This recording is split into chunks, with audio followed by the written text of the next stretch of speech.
There's certain sounds in my family that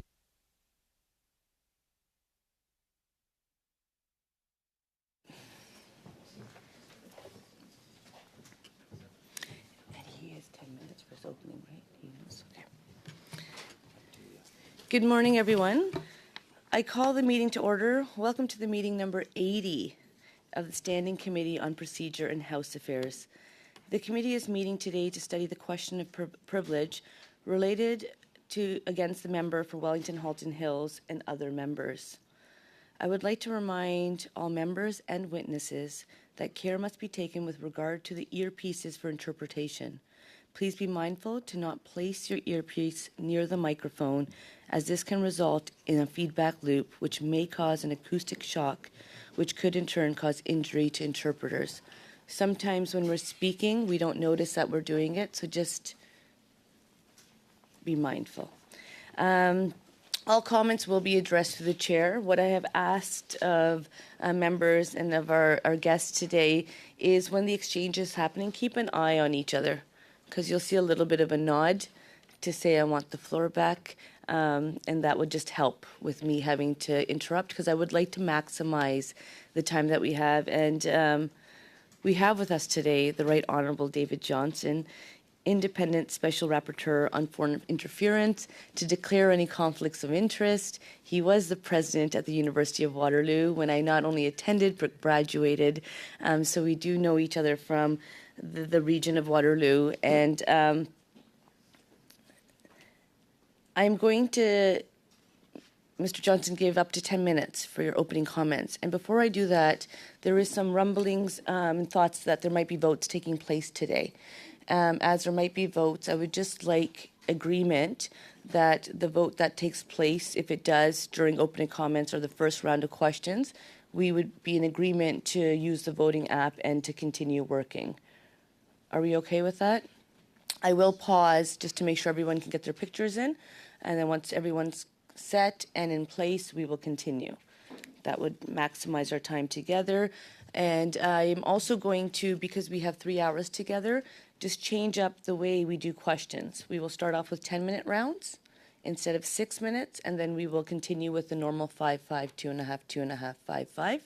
And we will take a pause halfway through the through the meeting, just to have a quick break as needed. With that, Mr. Johnston, the floor is yours. Bienvenue à la Comité PROC. Welcome to the PROC Committee. You have 10 minutes, sir. Thank you, Madam Chair, and thank you to the members of the committee for having me today to speak on this important issue and the work I'm conducting. Merci de m'accueillir. Thank you for welcoming today to talk about this question. Of this year, I was appointed by the government as the Independent Special Rapporteur on Foreign Interference with a broad mandate to assess the extent of foreign interference and make recommendations on how to better protect our democracy. My first report found that foreign governments, including the People's Republic of China, are working in hostile and clandestine ways to undermine our democracy. I came to that conclusion after an intensive review of top-secret intelligence and interviews with senior intelligence, security, and elected officials. Methods of foreign interference are rapidly becoming more sophisticated. I have identified significant shortcomings in the government's ability to detect, deter, and combat this threat. This must be remedied urgently. C'est pourquoi la prochaine... That is why the next phase of my work, which will be a public process, will look at how to best fight foreign interference. Beginning next month, I will hold public hearings where Canadians will be able to hear publicly from government representatives, experts, and security and intelligence officials. And critically, we will hear from those diaspora communities who are most impacted by the hostile efforts of foreign governments. For this work, I will be supported by 3 special advisors with expertise in national security intelligence, law, and diaspora community matters. Together, we will develop recommendations on the urgent changes necessary to protect Canada's democratic institutions and, crucially, Canadians' faith in these institutions. I think it important that I acknowledge the motion passed last week in the House of Commons. I have deep respect for the House of Commons and for its right to express an opinion on my work. I have heard clearly the disagreement with my recommendations not to call a public inquiry, as well as allegations about my integrity and my independence. These allegations are, put simply, false, and the decision to repeat them does not make them true. The issue of foreign interference deserves serious and robust debate. I will continue to invite disagreement on my recommendations, but will not be deterred from completing my work. I would respectfully remind this committee and all Canadians that I have not simply asked you to take me at my word. Experts and parliamentarians with the necessary security clearance will be able to review not only my work, but also the detailed intelligence on which it's based. Should NSICOP, NSIRA, and opposition leaders disagree with my conclusions, I have asked them to say so publicly, which they are very much permitted to do. En conclusion, To conclude, I wish to remind Canadians and the members of this committee that my mandate is only one part of an array of work and initiatives that can be undertaken to detect, deter, and fight against foreign interference. Canadians and the members of this committee that my mandate is only one part of an array of work and initiatives that can be undertaken to address this threat. Therefore, I encourage the contributions of others, including this committee, to help ensure Canada is well equipped to detect, deter, and combat foreign interference. Thank you, and I welcome questions. Merci beaucoup. Thank you, Mr. Johnston, for those opening comments. I will share that the bells are ringing. The screen is on for everyone's information. I do believe we can get through our first 2 rounds. So I will start at 10 minutes to you, Mr. Brock, followed by 10 minutes to Mr. Turnbull. Mr. Brock. Thank you, Madam Chair, and I'll be splitting my time with my colleague, Mr. Barrett. Thank you. Good morning, Mr. Johnston. Thank you for your attendance today. Through you, Madam Chair, Mr. Johnston, in 2010, Justin Trudeau, as a private citizen before entering into politics, told CBC Radio that you were a great dinner companion. He specifically said, quote, "We had great conversations around dinner tables, around all sorts of things." This was said around the same time that you were being appointed as our Governor General. Were you aware of that statement, sir? Madam Chair, I was not aware of that statement in connection with Mr. Trudeau. My meeting with him occurred when he was 10 or 11 years old, skiing with my children 4 or 5 times. Thank you, Mr. Johnston. We'll get into those areas. My time is very limited, sir. Sir, I got another question for you. As Prime Minister, Justin Trudeau described you as a lifelong family friend, a friendship cemented over many summers as neighboring cottagers in the Laurentians. You never corrected the Prime Minister in his characterization of your relationship with him. Isn't that correct? Madam Chair, the connection I had with Mr. Trudeau. Mr. Johnston, I apologize for interrupting you, but the question is, did you? I'm going to pause. I didn't think it'd be this early into the meeting, Mr. Brock. You and I have had an exchange before, so you know very well that comments are through the chair. I can assure you that the Prime Minister and I have not gone to the cottage together. And so I would just say that if we can just pause and take a second, that's why I wanted to provide a little bit more time. I will provide leniency to ensure that we get to where you need to get to. Thank you, Madam Chair. And the question to Mr. Johnston was, did you characterize or did you change that statement that Justin Trudeau as Prime Minister made to you about you being a lifelong family friend cemented over many summers as neighboring cottagers in the Laurentians? Did you confirm or deny that, sir? Madam Chair, I was not familiar with the statement that has just been made. I was friends of the father of Mr. Trudeau through his life in politics, and when we tried to engage him with the University of Montreal to be a professor on his return. My last particular meeting with the current Prime Thank you, Minister thank you, was when he Mr. was- Johnston. I'm going to be getting into areas where you can expand upon things that you've done with the Prime Minister. I need to move on. My time is limited. In 2016, 6 years into your role as Governor General, you gave an interview to the CTV. You were asked about your views of having the Trudeau family living on the grounds of Rideau Hall. Without pause or hesitation, you said it was wonderful because their children played with your grandchildren in the garden. That was pretty exciting to have the next generation together, bringing the place alive. That statement was accurate, correct? Madam Chair, I don't remember that particular statement, but it is true that the Trudeau family lived in Thank you, Rideau Mr. College. Johnston. You further stated in Point the of same order. interview that the Trudeaus were Point of very order, good Madam Chair. tenants. Point of order, Mr. Turnbull. Seen now repeated, Mr. Brock cutting off the witness when he's not being given the chance to respond. I would appreciate it if at least we could just let Mr. Johnston respond to the question he's being asked. I think that's decorum and normal practice. Madam Chair, if I may respond, my time is very limited. The question was centered on as to whether or not the statement was accurate. It did not require the witness to elaborate. I'm just going to respond really quickly, and I feel that Proc has high ratings. We've been here for a long time. I think you know how I operate as chair now as well. And I do believe these points of orders and me interrupting, which I don't want to do, actually just takes away from the time that we're talking about being so precious. Allowing the witness to finish a sentence, I do not think would take too much time, and I think it's appropriate just to let the witness answer. Mr. Brock, I agree the time is yours, but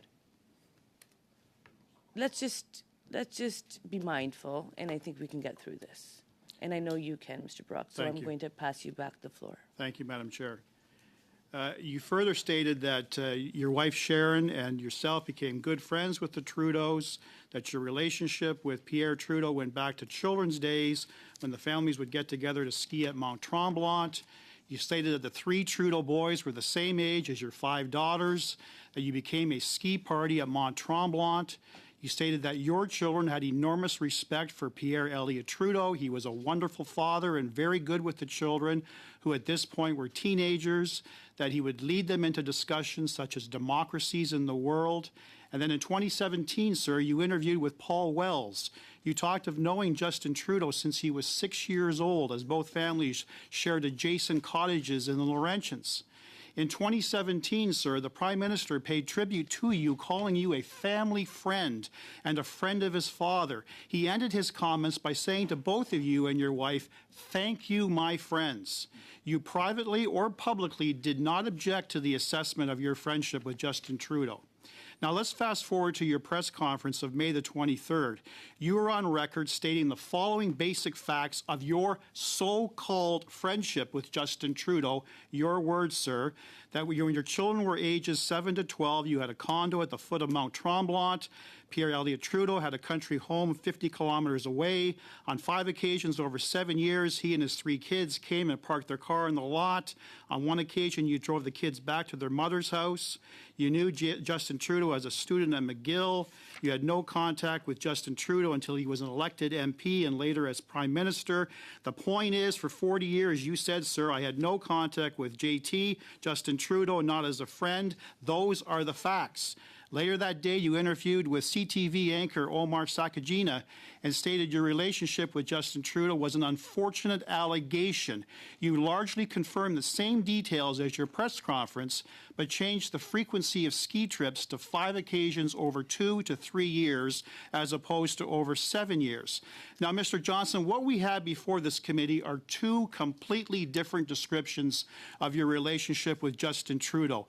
Those 2 different descriptions cannot be accurate at the same time. So my question is simple and direct, Mr. Johnston. Were you telling Canadians the truth on May the 23rd or back in 2016?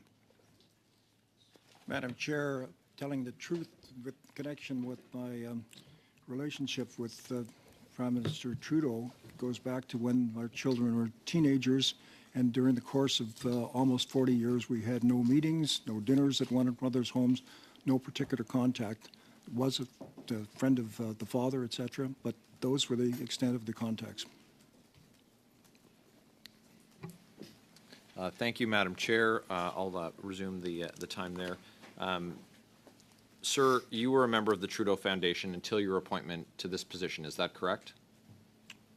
I was a member, Madam Chair, I was a member of the Trudeau member of the association, which is like shareholders in general meeting of the Trudeau Foundation, not a member of the board of directors. I joined it in 2018, just a year or so after I stepped down as Governor General, because I've had a very long concern and interest in student support, graduate student Thank you, sir. scholarships. And the role as a member of the association is to attend annual general meetings, to vote in the board of directors. Thank But you, I sir. have had nothing to do whatsoever with any of the decision-making of the Trudeau Foundation. Were you aware of the reporting that the Trudeau Foundation was targeted for a foreign influence campaign by Beijing and that the foundation accepted $140,000 from the communist dictatorship in Beijing? Madam Chair, the first knowledge I had of that particular gift was when it appeared in the newspaper. And as a member of the association, I received a memo from the CEO, like I think other members of the association. Thank you, sir. Started. Beijing. And Beijing's role in your report, do you see a conflict of interest? Madam Chair, my connection with the association of the Trudeau Foundation had no role whatsoever with the decision-making of the board of directors, the acceptance of gifts and so on. Thank you, sir. And You've been friends with Frank Iacobucci for decades, is that correct? Madam Chair, Professor Iacobucci and I were young law professors at the University of Toronto, I think when I was about 25, and yes, he's been a lifelong friend.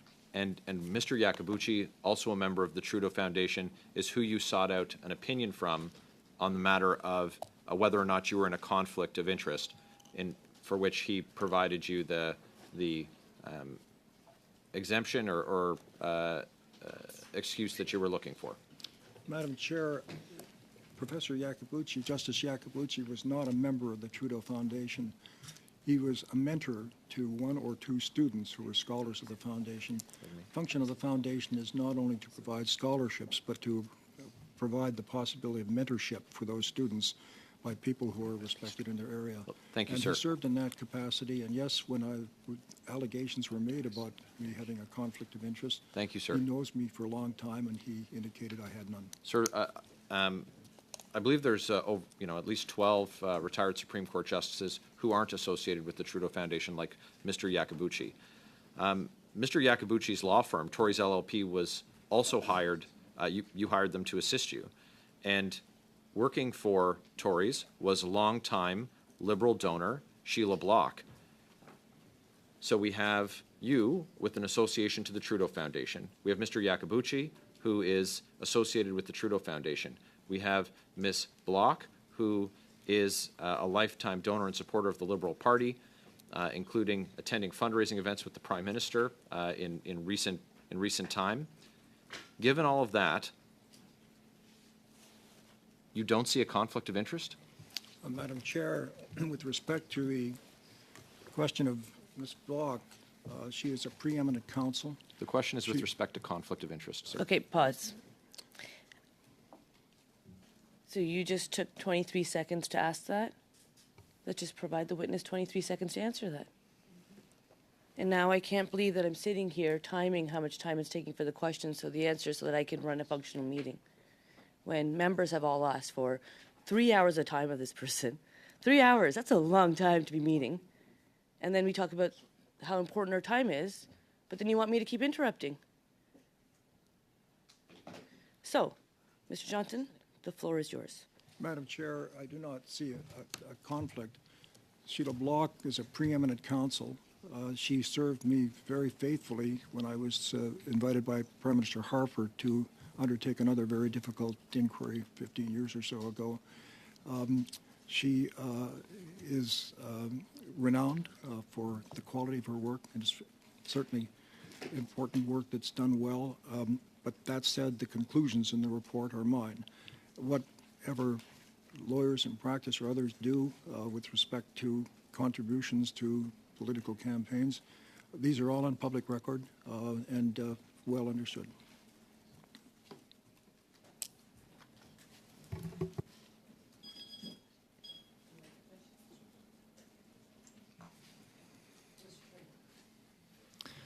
Thanks for being here, Mr. Johnston. I would say we all owe you a debt of gratitude for your service to Canada over decades. And I want to thank you for the many roles that you've taken on and faithfully served and fulfilled, and the latest role that you've taken on. And I do, recognize that your report has come with some, some questions, and there's been some concerns that others have expressed. But maybe I'll quote PM Harper, which I don't often do. When you were appointed originally as the Governor General, he said that you represent the best of Canada. And I appreciate the fact that you're here today in front of all the parliamentary members answering our questions for 3 hours. It really is a testament to your, service to Canada. I also want to start by just, mentioning a few things that we've heard here at this committee, online, in press conferences, and in House proceedings. So Mr. Calkins has said Han Dong is an agent of Beijing. Pierre Poilievre has said repeatedly Justin Trudeau is acting against Canada's interest in favor of a foreign dictatorship. That was on March 7th. Pierre Poilievre also said the PM expressed his admiration for the basic Chinese communist dictatorship. Seeing this ideological bond, Beijing decided it had a friend and wanted to help the PM get elected and interfered in 2 successive elections. Poilievre also said, we know that the PM has been aware of many of the facts for a very long time and yet chose to do nothing. Mr. Cooper in this committee also said the invitation of a briefing is a blatant trap to muzzle Poilievre under national securities law. So the truth is now a trap, apparently. In the long list of baseless and absurd claims that the Conservative Party is making, the latest is on their website. It says Trudeau's fake rapporteur continues interference cover-up. I would submit that to this committee and to you that these are not just harmless exaggerations or isolated instances of partisan hyperbole. They are intentional and inflammatory. They're baseless allegations, and they're harmful and false. And they erode the trust in our democracy, and they're stoking anti-government sentiments for political gain. In your first report, Mr. Johnson, you've said that you've incorporated a wide range of sources, including the proceedings of this committee, into it. And you noted that at times members of this committee have asked insightful questions, and you've also referred to the element of political theater. Do you think this debate and the importance of providing answers to the Canadian public is well served when the political theater element drowns out the probative, fact-finding work that we are all called upon to do? Madam Chair, I would encourage the members of the committee to read the report that we have prepared and focus our attention on the real danger we have here, which is clear, present, pervasive foreign interference in our elections. In our report, we've tried to avoid the discussions of a partisan kind that you referred to follow the facts, apply the law thoroughly, thoughtfully. And I would urge us to get on with this important matter of foreign interference that does require immediate attention by this body and the institutions of Parliament to protect our national security and protect our citizens. Thank you, Mr. Johnson. It seems to me that based on our conversations in this committee that there are some members that are participating in these debates and proceedings that want to get to the facts and the matter at hand, and there are others that painfully are avoiding the facts and don't seem to want to talk about them. Mr. Johnson, it's clear to me that the Conservatives sang your praises and extolled your virtues for over a decade. In fact, Pierre Poilievre himself in 2007 said, I think about you and your appointment to the Mulroney-Schreiber inquiry, I think we're, so quote, I think we're dealing with a very credible individual, and I think that that distant history bears little relevance to the fact that he has a very distinguished career.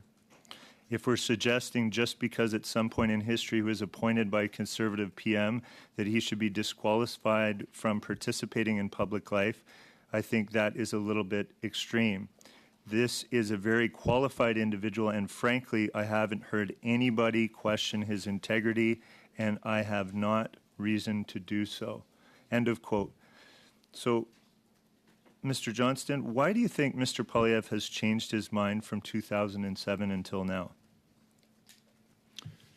Madam Chair, I think my focus throughout this has been on dealing with the facts of foreign interference, trying to apply the law, and putting before you as comprehensive and as thoughtful a report that we possibly could do, knowing it will be reviewed by NSICOP and NSERA, and I hope with the participation of the leaders of the three major parties, and I thank Mr. Singh for agreeing to be one of those, and review what it is we're about. So quite apart from changes of positions by people on whether my integrity evaporated 3 or 4 years ago for some reason with a change of government, I'm anxious that we get to the real issue here, which is foreign interference. Let's look at this report with our recommendations. Let's review it. And let's move with urgency on dealing with a problem which is very, very serious and is affecting not simply our national security, but our citizens in very direct and immediate and difficult ways. Thank you, Mr. Johnston. And it seems to me that the Conservatives seem to claim that you suddenly betrayed your character, that you built up this character over many years that they said was credible, had high integrity, and that all of a sudden you just abandoned your principles and integrity when you were appointed by PM Trudeau for this particular position, which to me is utterly absurd. The best predictor of past behavior or of future behavior is past behavior. And you've built your character over time to be an honorable person that has integrity and is credible. You've been, many people have said that about you over many years, and yet here we are. Now, why? I ask myself, why is it that they're so intent on attacking your character? And the only thing I can come up with is they don't like the conclusions of your report. The conclusions of your report, and the main one that I think that they're scared for anyone to report or talk about, is the main finding that you said, and I quote you in your report on page 2, I have not found examples of ministers, the Prime Minister, or their offices knowingly ignoring intelligence, advice, or recommendations on foreign interference, or being driven by partisan consideration in dealing with these issues. And yet, we still often hear and see claims to the contrary, with facts often distorted and misconstrued and misrepresented. We see and hear that in the parliamentary setting and outside of the parliamentary setting, that sort of rhetoric, those claims that are being made without evidence, the often bad faith mischaracterizations, does this kind of activity itself do damage to our democracy, in your view? Madam Chair, I would say several things. One is the whole review and the work that you're engaged in is to build trust in our democracy and reinforce it when it is imperiled by foreign interference. In the quote you just made, we continued on to say that in our review we found very serious shortcomings in our systems of dealing with foreign interference that require very substantial review, improvement, and the responsibilities of this committee and other agencies of Parliament to do exactly that. Foreign interference has been growing like this, and our ability to adapt has been growing like that. We have to close that gap.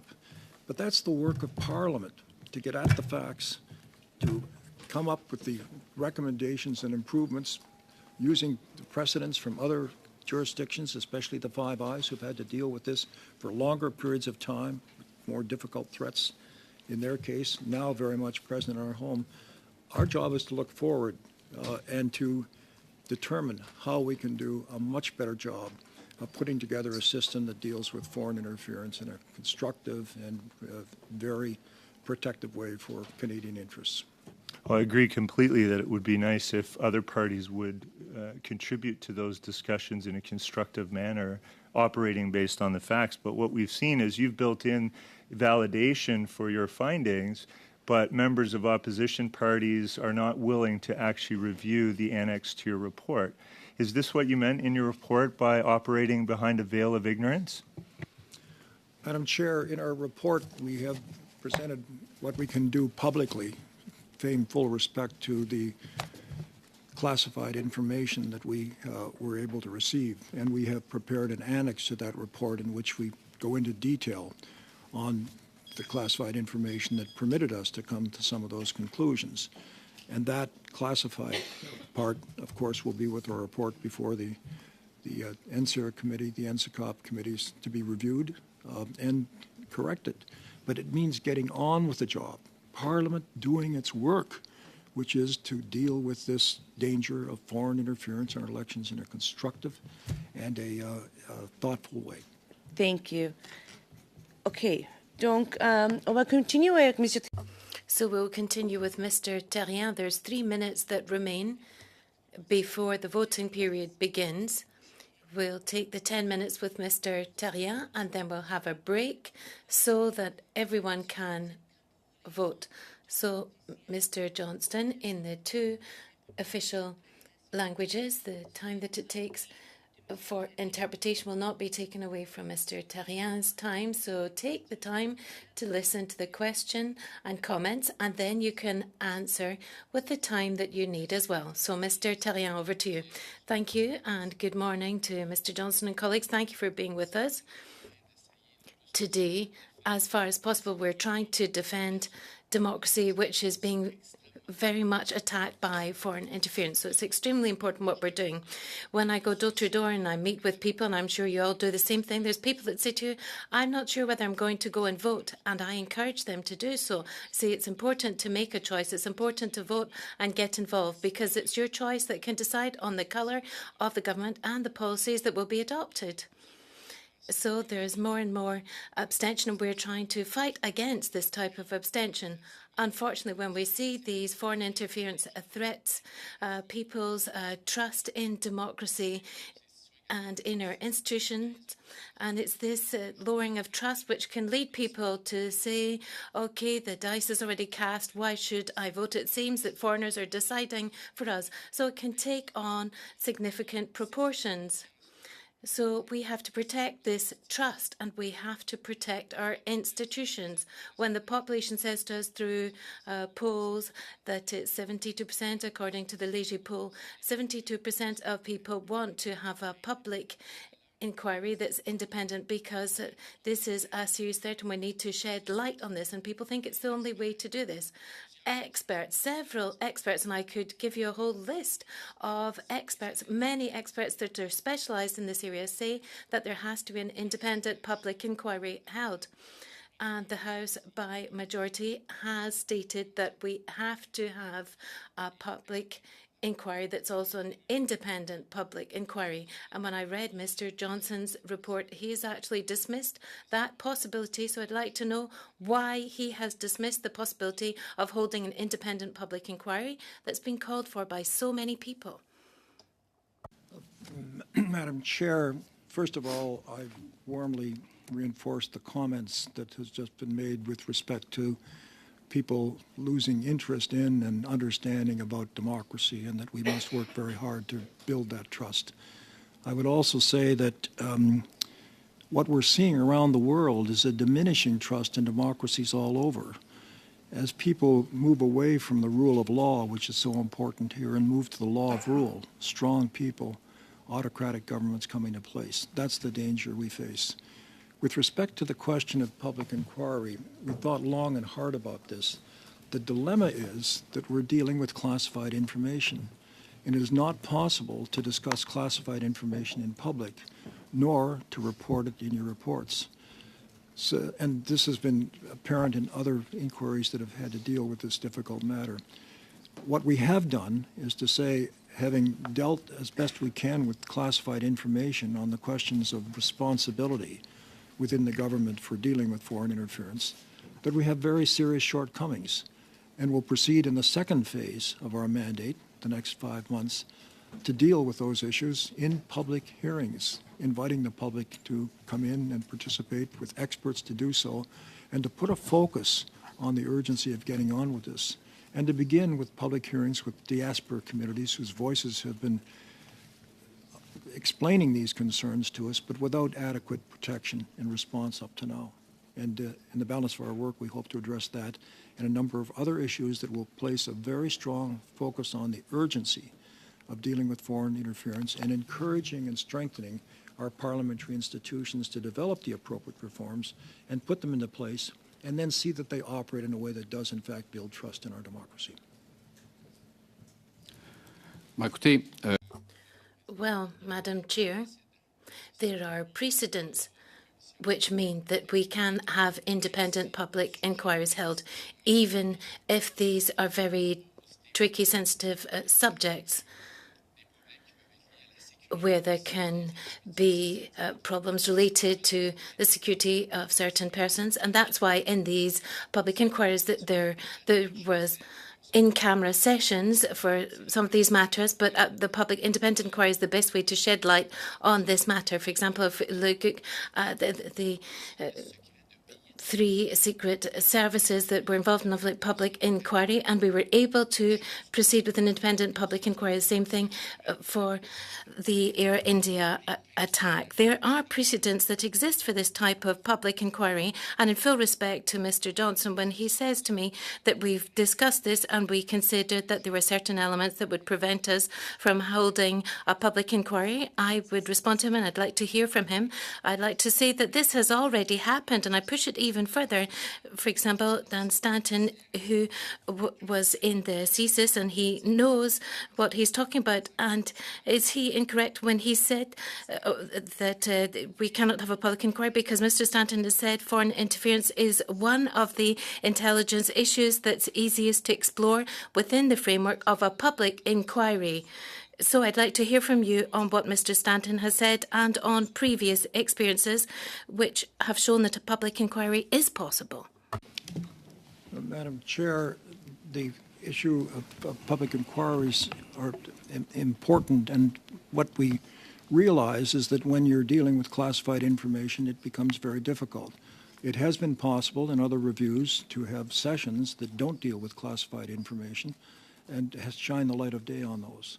And that's what we intend to do with the public hearings regarding the reforms in our system that are most important.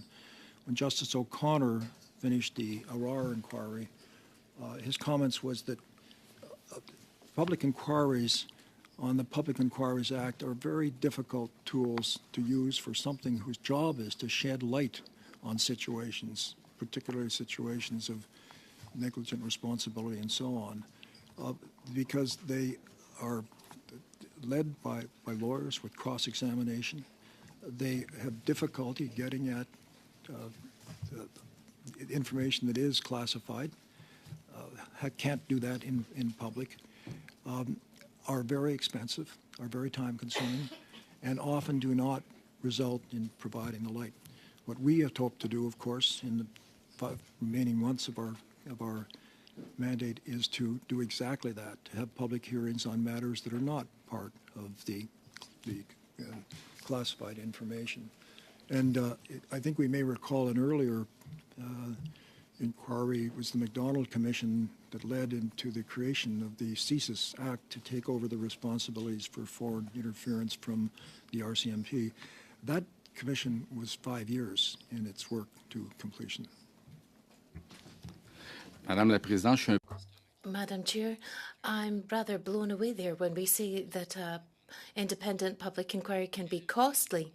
What is the price tag on democracy? What is the value of democracy? We're here. We've got two parties that are neck and neck in the polls where certain ridings can decide on the colour of the government. And now I'm being told that it can be costly to shed light on this because people, of course, agree upon the fact that the only way in which we can shed light on this situation is by holding an independent public inquiry. Yes, it can take time, but we can live for a long time in the darkness if we don't do anything. And that's not a better approach. So when Mr. Johnson, full respect, of course, for Mr. Johnson, but when he says to me that there are certain elements that are classified that we cannot bring out into the daylight, would that be worse where we had 3 secret services involved in the Aurora inquiry that were actually involved in this inquiry? So why would it be worse this time compared to what we had with the Aurora case inquiry? Chair, certainly with respect to the public hearings we have in mind, it will be possible to invite representatives of CSIS and other experts, both government and non-government, to comment on this. With respect to costly, the costly I think I wanted to emphasize was the costliness in terms of the time that is wasted in getting at the real issues of how we address foreign interference and come up with the reforms, the changes, the improvements, and the careful oversight of our operations to be sure that we're doing a much better job than we're doing at the present time on something that is a very serious and not fully recognized danger to our democratic society in Canada.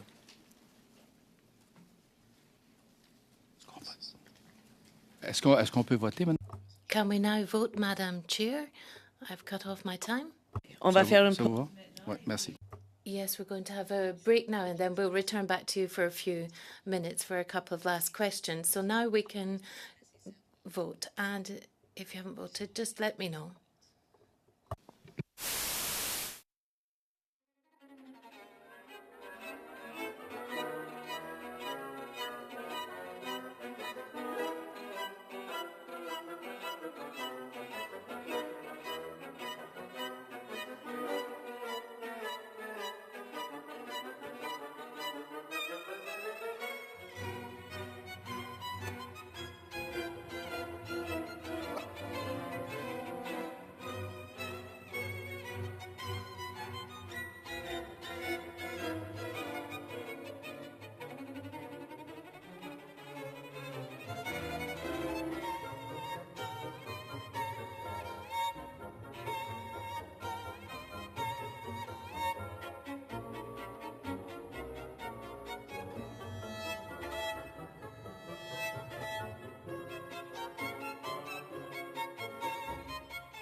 "38 seconds left, but I'll give you a minute and a few more seconds because you've been patient and you've allowed the witness to respond.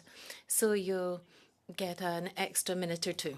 C'est un peu difficile de revenir. Thank you. It's difficult to get back into this. I'll need a few more seconds. No. For the purpose of the meeting, call us back to order. I'm glad everybody was able to vote. Monsieur Terrien, 1 minute 38 secondes. 1 minute, 38 seconds. Mr. Terrien, when we say the process is lengthy, I think it is essential to deal with this a question and to be able to have trust amongst the population. We need to shed light to this. And when I look at Mr. Johnson's report, there's quite a short turnaround, but there's nothing in there that says that we can have confidence and see that this has shed light on the matter in part one. So, Mr. Johnson, I'd like to call on your intelligence. I know that you're a very brilliant man. You have a wonderful CV that proves this. So what is the difference between what is classified with foreign interference and the classification for the Aurora inquiry. Why is it worse this time? And if you cannot answer that, I'll come back to that because I think that's very important. Madam Chair, that's a really important question of when information moves into the sphere of evidence and when it's classified or not classified. It's one of the issues that we hope to address in depth in the public hearings that we'll be holding over the next 5 months, of whether we have the right connection, the right balance in determining what must be kept secret and what can be put into the open situation. And we have experience from other jurisdictions who've dealt with this very particular problem. It seems to me that we can learn from those experiences and try to find a better balance of what must be classified to protect our people that are working and also our Five Eye allies. Juste vous dire, monsieur. I would just like to say, Mr. Johnston, that it's very important what you have said to us. You have said in your answer that we do not know why we cannot have an independent public inquiry. That's what I've just said. You've said it will take a few months for seeing the difference and then this question of classification. So you're not even prepared to say that we're not going to have an independent public inquiry. It's going to take you a few months to reach that conclusion. Non, c'est juste que je voulais. I just wanted to conclude because it's extremely important what Mr. Johnston just said. Well, we'll continue with Mr. Singh. 10 minutes. Chair and Madam Chair, through you, I would like to thank Mr. Johnston. Thank you for appearing today. And thank you for appearing to discuss the report. I want to lay out just a couple of opening statements, just so it's clear. You've also addressed the question, but I want to make it clear as well. I've made it clear that I disagree with your finding that there should not be a public inquiry. I believe there should be a public inquiry.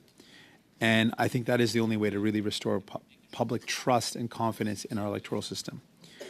And last week, we passed a resolution in the House, and you alluded to it, but I also want to say that we recommended that you step down as Special Rapporteur for the very specific reason, given the appearance of bias. And I made one concrete example, that it is, to a reasonable person, it would seem that there is a clear appearance of bias. The fact that the lead counsel repeatedly donated to the Liberal Party and attended a fundraiser with the Prime Minister as late as 2021, that this appearance of bias to a reasonable person would undermine the work that you're hoping to do, and that work cannot be achieved because of the appearance of bias, which is so fundamental. I am also disappointed that you rejected the majority vote, that the will of the House was expressed, and you rejected that vote. I think that's disappointing. But I want to use my time to talk about some of the details of the report. And I'll turn to my first question through you, Madam Chair. My first question is in relation to a question that I asked of the Prime Minister on May 9th. I asked a question in question period about the impact of foreign interference on the diaspora, which you alluded to in the public hearings, will be a major part of your public hearings. I asked a question to the Prime Minister about the impact on diaspora communities of foreign interference.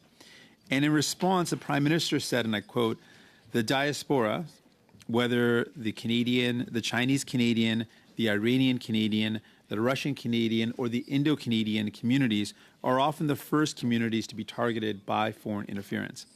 And in fact, the National Security and Intelligence Advisor, Jody Turner, also highlighted that foreign interference, particularly from India, has an impact on Canadians, especially the Sikh community. And many people from diaspora communities will tell you, though they left communities of oppressive regimes, they come to Canada hoping for security, liberty, and safety, only to be pursued by that same interference. And in the Sikh community, many people will share stories of being denied visas or their communities being threatened, their family members being threatened for raising concerns about the human rights track record of India, for example. Given that that is well known that this exists, and particularly the Prime Minister has expressed that it exists, that these threats exist to diaspora communities, how do you expect that people from diaspora communities, knowing that they are already targeted, knowing that they're already at the risk of personally being targeted or their families being targeted, how would someone from a diaspora community have any sort of confidence to attend a public hearing, given the threats to themselves, to their community? And potential backlash and repercussions to their family? And how would they have the confidence that they could show up to a public hearing? How would that process work for them? And are there any steps being taken to protect their security and their concerns that they have? Thank you for those questions, which are really vital, important, and require very thoughtful attention. You're quite right. The diaspora communities have been beset with interference, with disturbance of their tranquility, with their own safety and their well-being in ways that are just unconscionable. And it behooves all of us to see this as a very serious threat in our community where pluralism and respect for one's cultural heritage are very important values to us. And it has been neglected far too long. I look at Mr. Chong over here, who has led the chair of the Canada Relations Committee, for example, reams and reams of testimony from diaspora communities about this particular matter, and we have not done the kind of things that we should do, and we must do, because it is real, it is damaging, and it is simply unacceptable for Canadian citizens. What we hope to do in the balance of the 5 months is to put a real light on this issue of the threats that diaspora communities are under and develop much more effective ways of, one, equipping ourselves with our intelligence agencies to deal with them more effectively than them, and secondly, acquainting Canadians to the fact that so many people in the diaspora communities are unwitting victims of something that lies far beyond them, and that we as Canadians have a responsibility to protect them, to embrace them, to say this is not acceptable and we'll not sit here and let it stand, and to recognize that that's happening to these communities and take adequate steps in terms of our governmental protections to see it. And in the last month or so, we have seen a step forward in at least trying to provide better understanding and warnings to members of Parliament, others who've been subjected, whose families have been subjected to these things. That too requires very important remedies. Thank you. Again, through you, Madam Chair, I'm hoping you'll also address like how those families will feel safe to come forward, or how those individuals will feel safe to come forward. But my second question I want to touch on, you identified the serious shortcomings in communication between security agencies and the government. And you made it clear that there were no examples where the Prime Minister, ministers, or their office knowingly or negligently failed to act on intelligence advice or recommendations. So it's conceivable that in your report that the ministers or Prime Minister was not properly informed. But you also recognize in your conclusion that it is very clear that foreign governments are absolutely or undoubtedly attempting to interfere in our democracy, and that this is something that's been well known. Given how clear it is that there is foreign interference going on, and that the government ought to have known that, generally speaking, there's foreign interference going on, my question is about the utter lack of curiosity of this government, that despite clear and credible evidence of foreign interference, that in your investigation, at no point in time did the Prime Minister or ministers ever actively or proactively ask CSIS or other security agencies whether or not members of Parliament were being targeted. Was there never an attempt to proactively assess threats to members of Parliament? While you accept that they were not maybe advised of this from CSIS, did they never have that curiosity to say, well, if we know that there's foreign interference going on, maybe it's impacting our members of Parliament? Was there never any evidence of that curiosity, interest in following up? Madam Chair, thank you for both questions and repeating the one that I'll answer very shortly, but I hope helpfully, with respect to would we expect members of the diaspora community to be able to appear before a public hearing in openness. I'm quite confident they will in many instances, and instances where they do not want to be there, we would receive submissions. We've already received perhaps a half a dozen or so submissions from diaspora communities, very painfully and eloquently setting out the burdens that they're bearing and crying out for help. In cases of people who feel they can't come and see in person, we would invite and encourage whatever information they can give us, and in particular what steps we can take. Now let's come to the question of curiosity and dealing with those foreign threats. In our report, as you know, we've been quite critical of the shortcomings of the government, and indicating that we have been slow to react, slow to anticipate in many instances. and those must be changed. But they'll be changed with the work of this committee and other parliamentary committees. NSICOP and CIRA, one in place since 2017, the other 2019, are review and oversight committees. That's the kind of responsibility that you are our agencies working properly or not. And we must bolster that kind of thing. And so I'm in quite agreement that we have not had the kind of curiosity and particularly the flow of information so it can be acted upon that we need. I appreciate that. And I hope we can address that. Thank you, Mr. Johnson. And finally, through the chair to you, Mr. Johnson, I want to point out a particularly concerning different conclusion that you arrived at in comparison to Mr. O'Toole. And I want to highlight Mr. O'Toole raised a question of privilege, and he indicated, and I just want to quote a portion of what he said with my time remaining, that the briefing he received from CSIS confirmed to me, this is Mr. O'Toole, what I suspected for quite some time, that my party, several members of my caucus, and I were targets of misinformation and voter suppression, and that was orchestrated by China before and during the 2021 election. So members of the Conservative caucus and himself were targeted.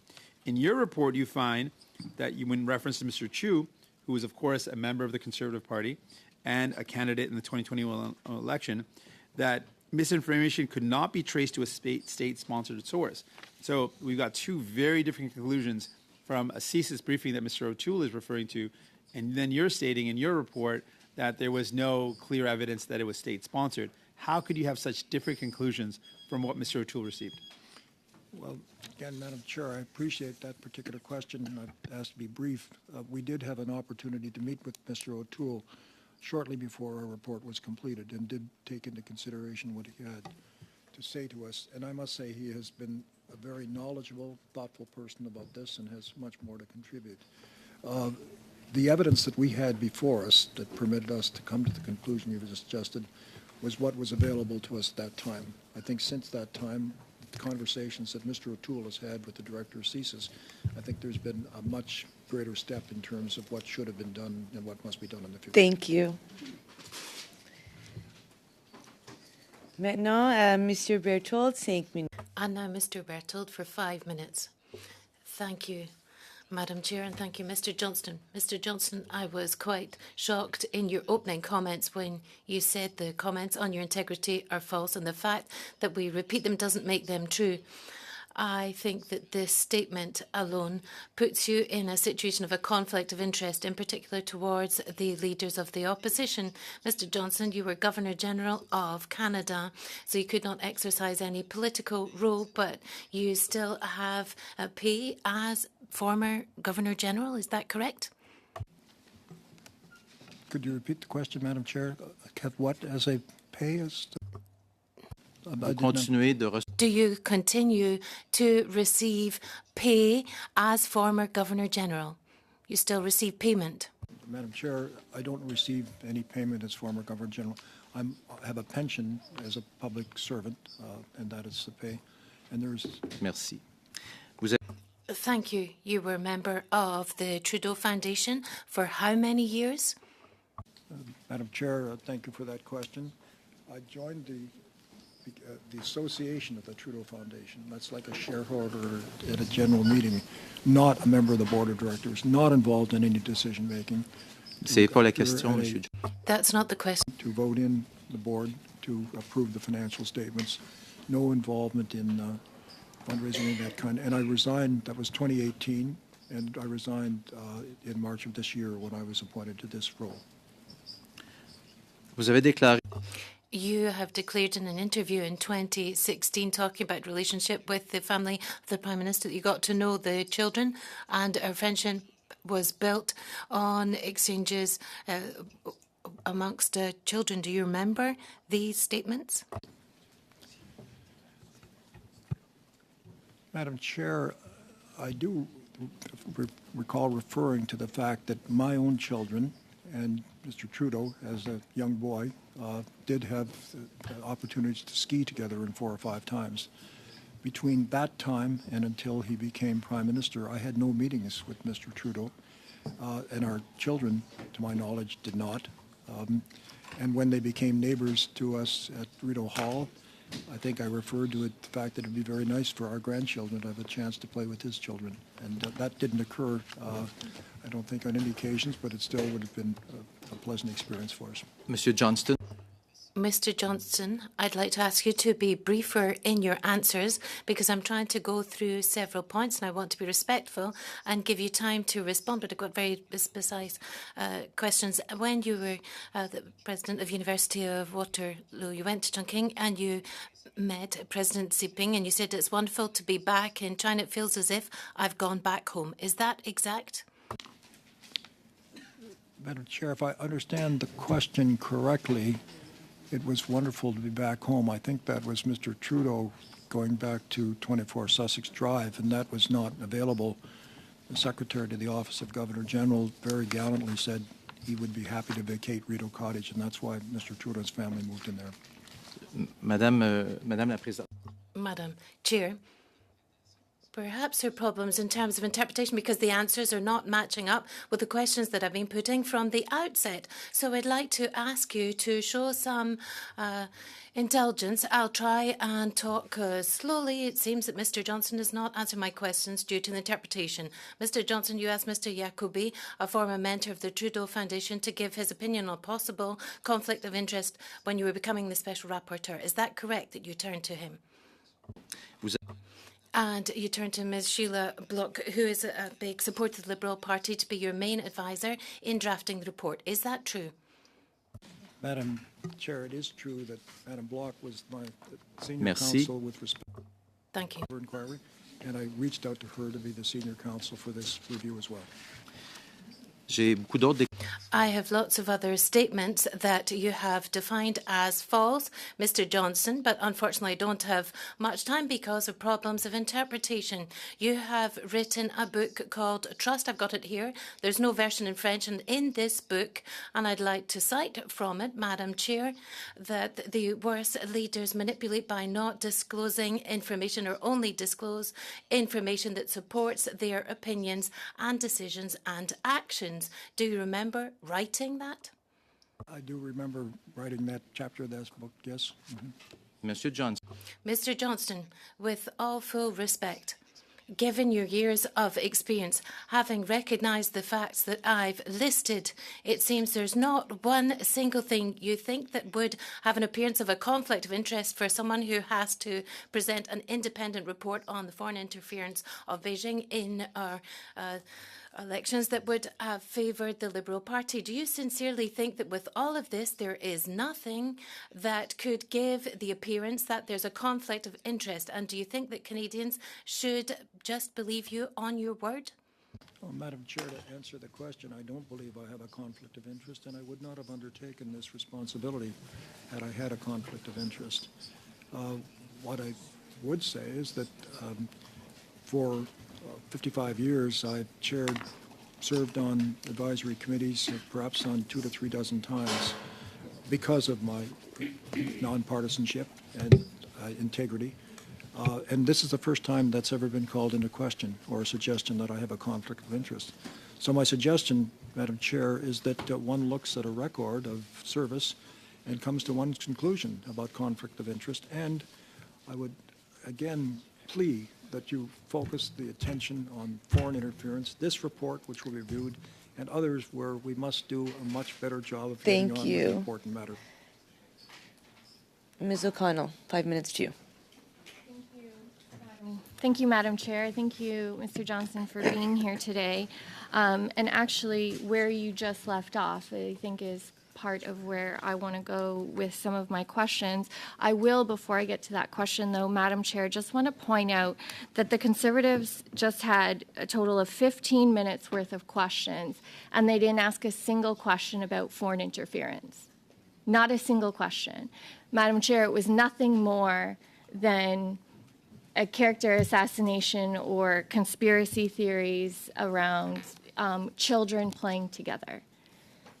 So, Mr. Johnson, your opening comments about how serious and pervasive this issue is, I find it incredibly frustrating and disappointing that 15 minutes worth of questioning time from the official opposition consisted of 0 questions on foreign interference. But what has already happened, and Mr. Johnson, you wouldn't know this, is Conservative members, Mr. Barrett has already posted clips, I'm sure to help fundraise or stoke fears and conspiracy theories around your nonpartisanship. Sorry, Madam Chair, through the witness's nonpartisanship. Some of the questions by Mr. Brock earlier was bringing up things about, again, referring to children playing together, your grandchildren playing with the current Prime Minister's children. That's what they think is the smoking gun here, children playing together. And I point out that, Mr. Johnson, in some of the responses that you were providing, even though the Conservatives wanted you here and opposition wanted you here for 3 hours, yet didn't want you to answer a single question, I find that very telling. And again, they got their clips. That's what this is really about. This isn't about foreign interference and protecting our democracy, because if it was, you know, they'd ask a serious question instead of playing partisan games. But they mentioned, Mr. Brock mentioned a time period when you mentioned the current Prime Minister was 11 years old. Yet since then, my colleague pointed out, Mr. Turnbull, that actually the leader of the opposition, Mr. Poilievre, actually since that time where you had spent time with the current Prime Minister, 11 years old, Mr. Poilievre defended your reputation. We can't find anything that has changed in your conduct or behavior. So all I can conclude, Madam Chair, is that the opposition they're not serious about foreign interference. They're not serious about preserving democracy. They're just looking for partisan attacks. And even Mr. Johnson, you pointed out that some of the same people you use for the Mulroney-Schreiber inquiry are some of the same individuals you've used to help you or assist in this writing, yet Conservatives are conveniently neglecting that point. So getting to the actual issues around foreign interference, because I think we owe Canadians to be serious about this, and we can leave the partisan games to the Conservatives because Canadians will judge them on that. Following up actually on some of Mr. Singh's questions with Mr. O'Toole, and we heard testimony in this committee from Mr. Chu. I actually asked him at the time if he could table any of the evidence he had or examples that he had been concerned about, and he said he never saved any of that information. Was there anything, did the Conservative Party provide any information? They talked about, Mr. O'Toole talked about a dossier. The Conservative Party also in 2022 did an internal review into the 2021 election results. Was any of this information provided in the package that you would have received and reviewed? Madam Chair, through you, could you be more specific about that package? I just don't have a context for it. Sure. Mr. Singh had commented on some public reporting from Mr. O'Toole, and he spoke about that there was a dossier that the Conservative Party had about some of the WeChat information. Mr. Chu demonstrated that there was all this evidence submitted to him, but he no longer saved it or something along those lines. And then in January 2022, the Conservative Party received the results of an internal review that they did, led by James Cummings. Did you receive any of that documentation in your review? Madam Chair, I want to be careful in my answer because I don't have a specific recollection of receiving those specific documents. What I do have is we asked Mr. Poilievre on 4 different occasions to make submissions if he could and meet with us, and he chose not to. I think 2 or 3 days before our report was published, we had a package of documents which were largely reports from newspapers and other media reports. I don't recall the specific document you mentioned. Thank you. Monsieur Terrien. Mr. Terrien for 2.5 minutes. Thank you, Madam Chair. I'm going to go with brief questions, and I hope we'll have brief answers. I don't want to put pressure on you. It's just because I have 2.5 minutes. Mr. Johnson, re-establishing, restoring public confidence is very important, of course. That is the aim of this approach, amongst other things. How can we restore public confidence? a independent public inquiry or no independent public inquiry? Madam Chair, thank you for the question. Clearly, that is our job of restoring confidence. In the balance of our report and our work for the next 5 months, we hope to devote ourselves to having as much light as possible as you can on the key issue, and that is, how is our system of dealing with foreign interference working? In the report that you've read, not at all well, needs significant improvement. Through those public hearings and hearing from experts and others, and with your help as the review committee, continuing your work, I hope we can treat this with the urgency it deserves and stand proud before our Canadians to saying we are doing everything in our power to protect them.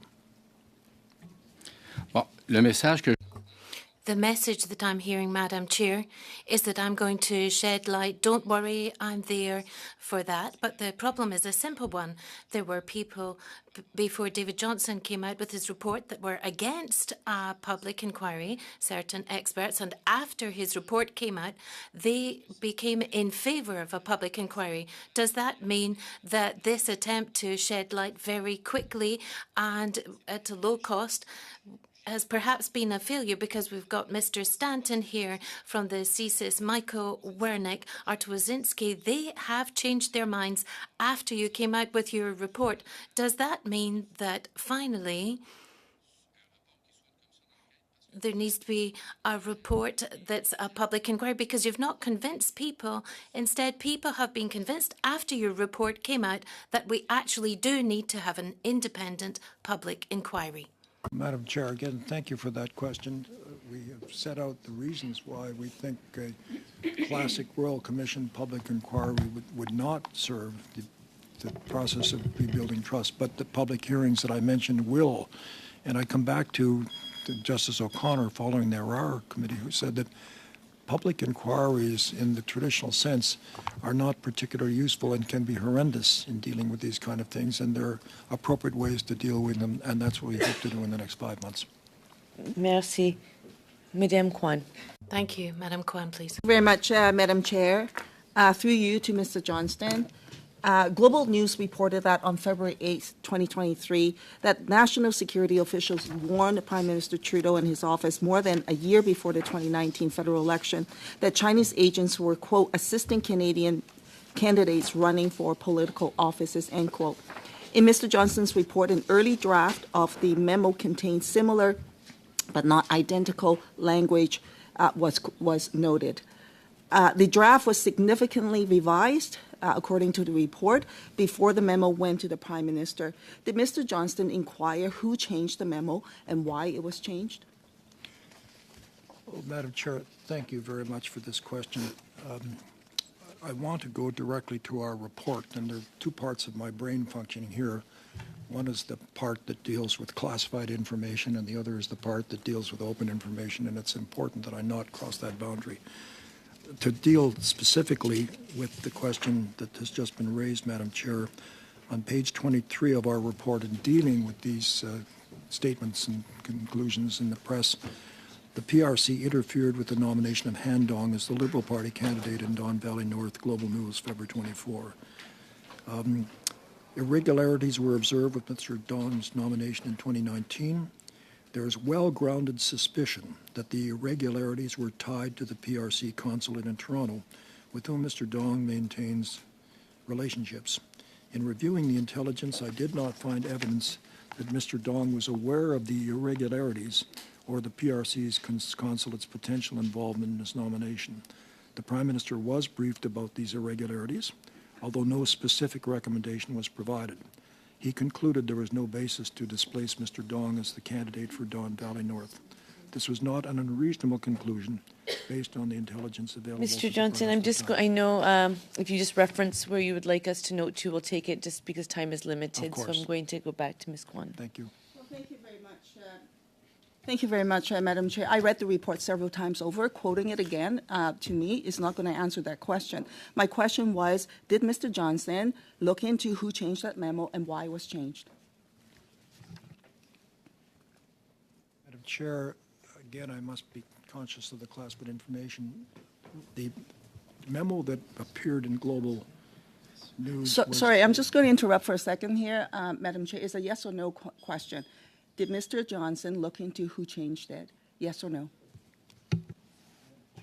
The answer to that question is the memo that was referred to in the Global News report was an early draft that had certain statements.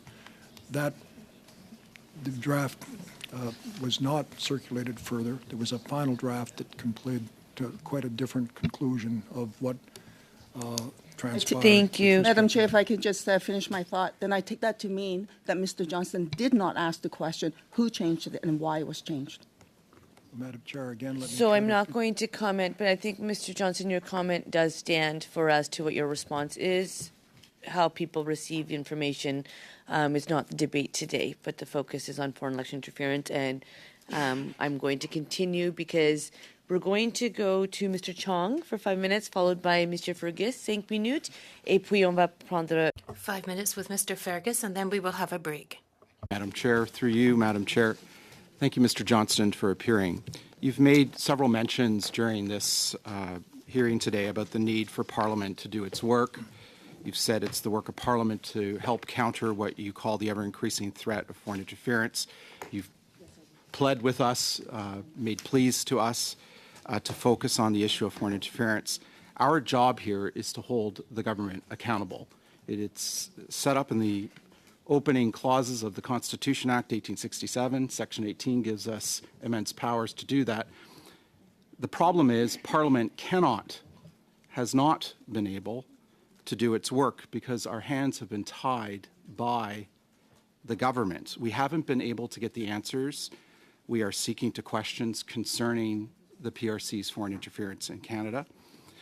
Government documents aren't released that are requested, and when they are, they're often so heavily redacted that they make little sense. Government witnesses aren't forthcoming with answers to our questions. And not only are we not able to do our work because of that, the government is deliberately bypassing Parliament through the very entities that you've referenced in your report and in your testimony, NSICOP and CIRA, and even with respect, sir, your position, all of these entities are appointed by the government. They're appointments of the Prime Minister and serve at the pleasure of the Prime Minister. And so we've been unable to do our work. It's been incredibly frustrating. Over the last 4 years, we've spent a lot of time and effort holding hearings on foreign interference. We've had 4 committees of this House examine the matter, the Foreign Affairs Committee, the Subcommittee on International Human Rights, the Canada-China Committee, and this committee, the Standing Committee on Procedure and House Affairs. And by my count, these 4 committees alone have held 70 meetings where PRC foreign interference was examined, heard from 364 witnesses, received 152 hours of testimony consisting of 1,902 pages of evidence, resulting in 5 reports with 31 specific recommendations relating to foreign interference. But despite all this work, we still haven't gotten the answers we sought from the government. And with respect, neither will you, because in your first report, you've indicated that your upcoming hearings will not be focusing on who knew what and when, and that the focus will not be on looking at government records and speaking to government personnel. So if Parliament hasn't been able to get the answers over the last 4 years, and you're not going to seek the answers in your upcoming hearings, and we're not getting a public inquiry with all the powers of subpoena, all the powers to call witnesses and to gather evidence, then how on earth are we to get the answers we need to play our constitutional role and hold this government accountable? Madam Chair, thank you for those questions. And I should say that my counsel and I spent a very profitable hour and a half or 2 hours with Mr. Chong going through some of these things and benefiting enormously from the work that he himself has done on this matter and other matters. First of all, NSICOP and NSIRA, assisted by leaders of the 3 major parties, I hope, will have an opportunity to review our report, review our conclusions, and find out if there's fault in us not assessing responsibility where it lies. With respect to the question of the inability of Parliament to move government, We will be looking very carefully at the oversight bodies, in particular NCIRA, which has been in place since 2019, and NSICOP, which has been in place since 2019.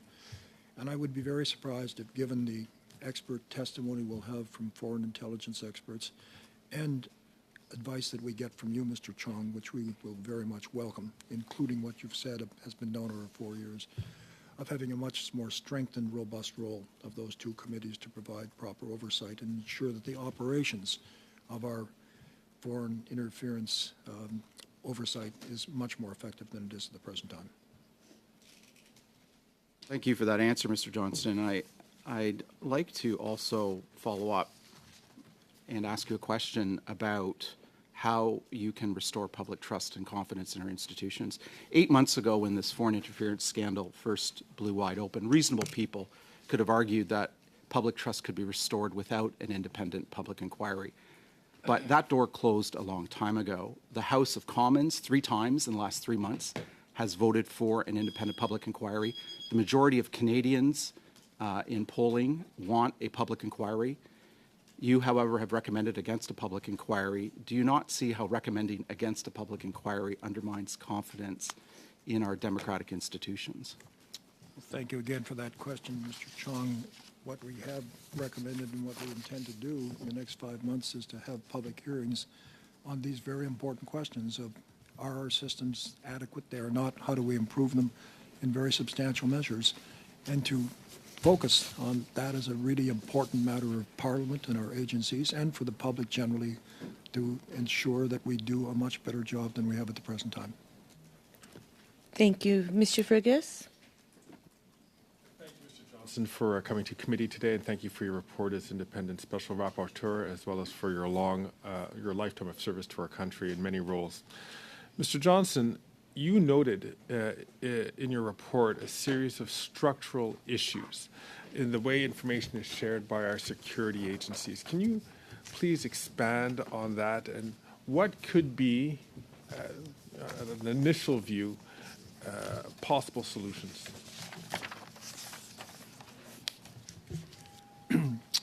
Madam Chair, through you, in about the last pages of a report, we refer to issues for review in the public stage of the work. And in particular, we speak about amendments to the CSIS Act that might assist in fighting foreign interference, the role and structure of NSICOP and whether it can be integrated, machinery of government issues, including processes for funneling intelligence to top officials, including greater accountability for ensuring that the right people see the right intelligence, including at the most senior service and political issues, tracking protocols so it is possible to reconstruct who sought what and when, clearer lines of responsibility for recommendations as to how to react to intelligence, a government-led process rather than an agency-led process for declassification of information to enhance transparency, and a case for a National Security Committee of Cabinet to put foreign interference in the context where it should be dealt with at the highest level and with a sense of urgency and importance. I get you on that, and I'm looking perhaps for perhaps a little preview as to, or a sense as to, a further sense as to where you think we should be going. Because as you just quoted in your report, you did talk about the problem of information sharing that seems to be happening. And we also had testimony before this committee from the National Security and Intelligence Advisor, Jody Thomas, who also identified there were gaps in the process. We understand that she has already implemented a process to address those gaps. Is that also your understanding, and how do you think that this would be helpful? That is my understanding, Madam Chair, that process has been initiated by the National Security Intelligence Advisor. It's a very welcome one, and I think there are very important reforms, initiatives, using the experience of other allies like the Five Eyes dealing with precisely these problems that we can take and put into effect. I think what we need is more encouragement with respect to our agencies to be proactive in suggesting those changes, and then ensuring that Parliament and committees like these understand that, say we can do better, and we are going to do everything in our possible to be sure that we do better quickly. On that parliamentary aspect of it, we have the National Security and Intelligence Committee of Parliamentarians. You wrote about them in your report. Do you feel that this is a good form that is for which documents can be reviewed by parliamentarians while ensuring that we maintain their classification system? And more importantly, is NSICOP, comparatively speaking to our Five Eye partners, does it have the right level of access? Yeah. What's interesting, another one of the issues that is in this list of things to be reviewed in the next 4 or 5 months is whether NSICOP is properly constituted as a committee of the executive rather than a committee of parliament. NSICOP has a very fundamental role, as does NSERA. We've had now 6 years' experience with NSICOP. It's made some recommendations. I think there's much more that can be done with that to improve our system, and NSICOP and NSERA and this oversight committee have very fundamental roles to play. Are there ways that you're able to share with us before this committee in terms of questions that we should be looking at in terms of making NSICOP and NSERA more functional?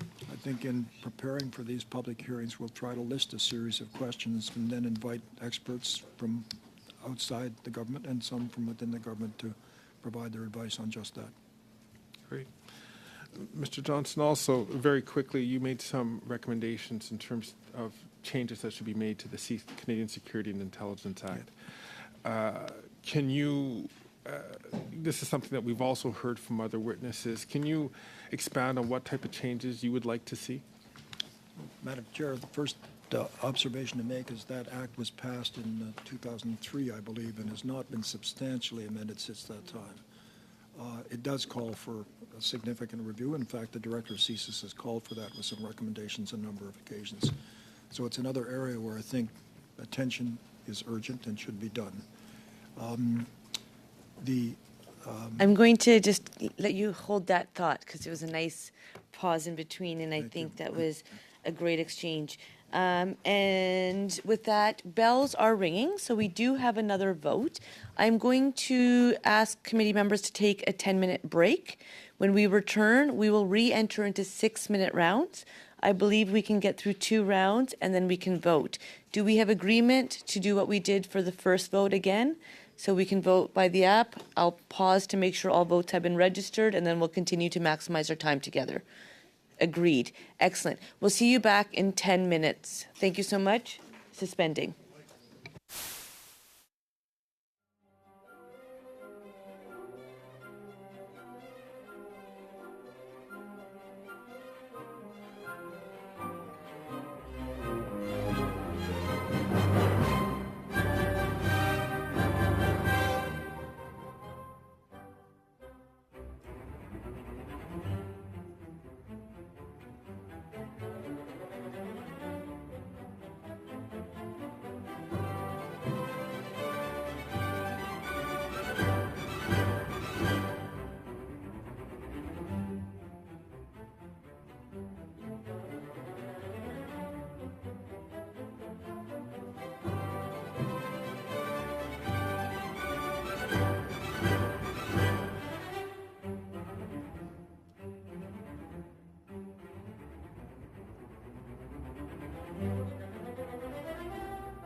watching the clock as well, so I believe we can get through 2, maybe 3 6-minute rounds, depending on timing.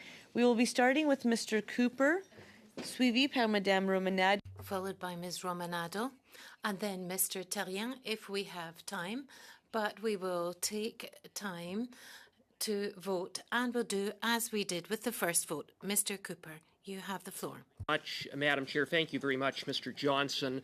Mr. Johnson, through you, Madam Chair, when you were asked earlier to reconcile the briefing that Aaron O'Toole had from CSIS, in which he was informed that he and the Conservative Party were targeted by Beijing and, among other things, the Beijing regime and Beijing actors, including the United Front Work Department, amplified and spread disinformation, versus your conclusion that you could not trace that disinformation to a state-sponsored source. You said, quote, evidence that we had before us that permitted us to come to the conclusion you've suggested what was available to us at the time, end of quote. So are you saying that you didn't have all of the material evidence and intelligence when you drafted your report? Madam Chair, through you, when we drafted our report, we had the intelligence then available from CSIS and other sources, and that was the basis of our conclusion. You had intelligence, but you said it was based on what was available to us at the time, and that, quote, much greater step in terms of what should have been done, close quote, was what you said in answer to your effort to try to reconcile what you said versus what Mr. O'Toole said based upon the information that he had received from a CSIS briefing. So again, I put it to you, how do you explain that? Madam Chair, we reported on what was available to us. What transpired in the discussion between the director of CSIS and Mr. O'Toole, I don't know, but the issue of who selected the CSIS information that you relied upon in your report? we had significant information, Madam Chair, from CSIS, and we had information, of course, from other agencies such as the National Security Advisor and so on, and direct testimony from heads of the different agencies. I would submit the only way to reconcile what Mr. O'Toole says versus what is in your report is one of three things. Either you omitted material information, you misinterpreted that information, or this government withheld that information from you. And I will put it to you more specifically that at page 25 of your report, you, in reference to the September 8th Global Times article that contained disinformation, the Global Times being a Beijing-controlled entity, at page 25 of your report, you state that with respect to that disinformation from the Global Times, that, quote, the recirculation could not be attributed to any state actor. How did you come to such a conclusion? Madam Chair, we came to the conclusion set out there on the information that was available to us at that time. Well, okay, thank you for that, because the information that was available to you at that time surely would have included a rapid response mechanism report dated October 18th, 2021, that stated, quote, Chinese Communist Party media accounts on Douyin, the Chinese version of TikTok, have published videos that repeat a Global Times headline published on September 8th that suggests the CPC's platform would lead to China to break off relations with Canada. A Communist Party media account, including one Douyin account that had 26 million followers. You had that information. So in the face of that, why did you say that the Beijing regime that there was no evidence that the Beijing regime was involved in the recirculation of that disinformation? Madam Chair, through you, the answer to the question is our conclusion was that we could not find direct attribution to any state actor. There was no question that there were activities, but tracing it to the state actor directly was not a conclusion we could come to. Response mechanism attributed it to a state actor, a Communist Party media account. So what part of state actor doesn't equal a Communist Party media account? Madam Chair, if I understand the reference, I'm looking at our report which speak about WeChat of an article from the Hill Times. Is that the No, reference? it's the Rapid Response Mechanism report of October 18th, 2021, one of the very few documents that have been produced to this committee. Surely you had seen it. Madam Chair, with respect to that, the information that we had did not permit us to conclude that there was a state-sponsored force. There may be other information that would make that clear, but that was not clear to us at the time. Communist Party media accounts with one account having 26 million followers, but you made the unequivocal statement that there was nothing to indicate recirculation and amplification by the Beijing regime. You further cite on page 25 of your report that in reference to the misinformation directed at then Member of Parliament Kenny Chiu, that it too could, quote, not be traced to a state-sponsored source, even though, Mr. Johnson, were you not aware that on September 10th, an account associated with HuiNet, I'm mispronouncing it, but HuiNet, which is connected to the United Front Work Department, posted disinformation from another Global Times article, this time targeted at Kenny Chiu, and yet you make that unequivocal statement in your report. How is that possible? Madam Chair, through you, let me refer specifically to what we said on that matter on page 25. Chinese Canadian MPs, including Mr. Chiu, were and remain of particular interest to the PRC. There was online misinformation about Mr. Chiu's proposed foreign agent legislation, which he corrected in the media during the campaign. But the misinformation could not be traced to a state-sponsored source. The government does not regulate consumption of social media during elections or otherwise. However, it has engaged with social media platforms to deal with misinformation and the threat that it poses to election security. This does not include WeChat, which is based in the PRC. Thank you. Madame Romanado. Thank you very much, Madam Chair. And through you, I'd like to thank Mr. Johnston for being with us today, and thank you very much. And first, I'd like to apologize to you and your team for some of the personal attacks that have been thrown out there with respect to the integrity of yourself, your team, and the work that you're doing. But I do want to thank you for the task that you have at hand for a very serious issue. Mr. Johnston, I read the report multiple times, and I have to say the conclusion I come to is that it is very well done. It is very clear to me that you had access to the information that you required and able to determine some of the statements and debunk some of the misinformation that was out there. The fact that references to the information that led you to come to those conclusions are part of the confidential annex that is included in the report, obviously for those who have the top secret clearance to be able to see it. Two things. We're hearing that there may be additional information that you did not have access to. You testified earlier that the leader of the official opposition, Pierre Poilievre, was invited 4 times to provide additional information for your consideration in this issue, did not provide that, merely received copies of media reports. We understand that the Cummings report coming out of the last election was not provided to you. Is there anything else? Gathering intelligence is something that is ongoing. This is not something that you have one piece of the puzzle and it doesn't change. Do you have do you need more information in order to continue to conclude to the work that you are doing? Madam Chair, through you, 2 observations. One is, as we've been dealing with an ocean of information in 8 short weeks, it's like painting a picture where you have different brush strokes and you need brush stroke after brush stroke until finally a picture emerges. And developing a synthesis from that is very, very key. Am I confident that we saw every bit of information that we would like to have had or perhaps should have had?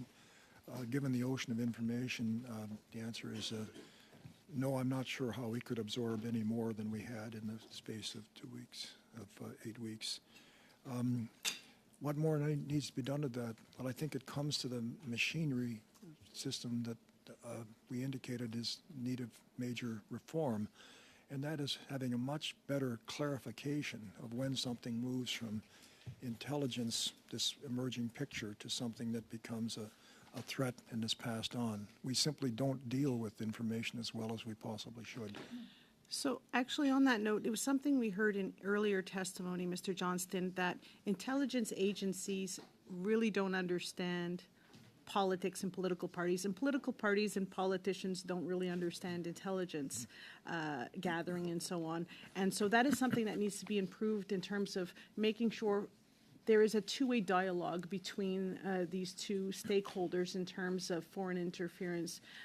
One other thing I would question, given that PROC is looking at this issue, we have NCCOP, we have NCIRA, yourself are looking at this, other, I believe, committees are. Would you recommend that perhaps members of this committee receive the necessary top secret clearance to be able to see the same information that you have in terms of the annex that clearly demonstrates how you came to the conclusions that you have? Would you recommend that, or would that be a duplication of efforts with respect to NCCOP? Madam Chair, with respect to the second of those two questions, I think that is something that should be looked at very carefully, particularly if it permits parliamentarians to perform their proper functions. Other jurisdictions have had experience with that. They have review committees like NCCOP, but expand the cone of silence, so to speak, and the opportunity to get at this to make intelligence decisions in Parliament makes sense. Whether every parliamentarian should necessarily have that clearance, it may not be, but I think we could expand considerably how we involve parliamentarians more, and in particular, when it comes to issues that affect individual parliamentarians, like their safety. It's very clear to me that we have a much better job to do into getting past, this must be kept secret, we can't tell you about it because it will destroy our forces. I think we have to find ways of bringing those folks into the confidence. On the first question, you're quite right.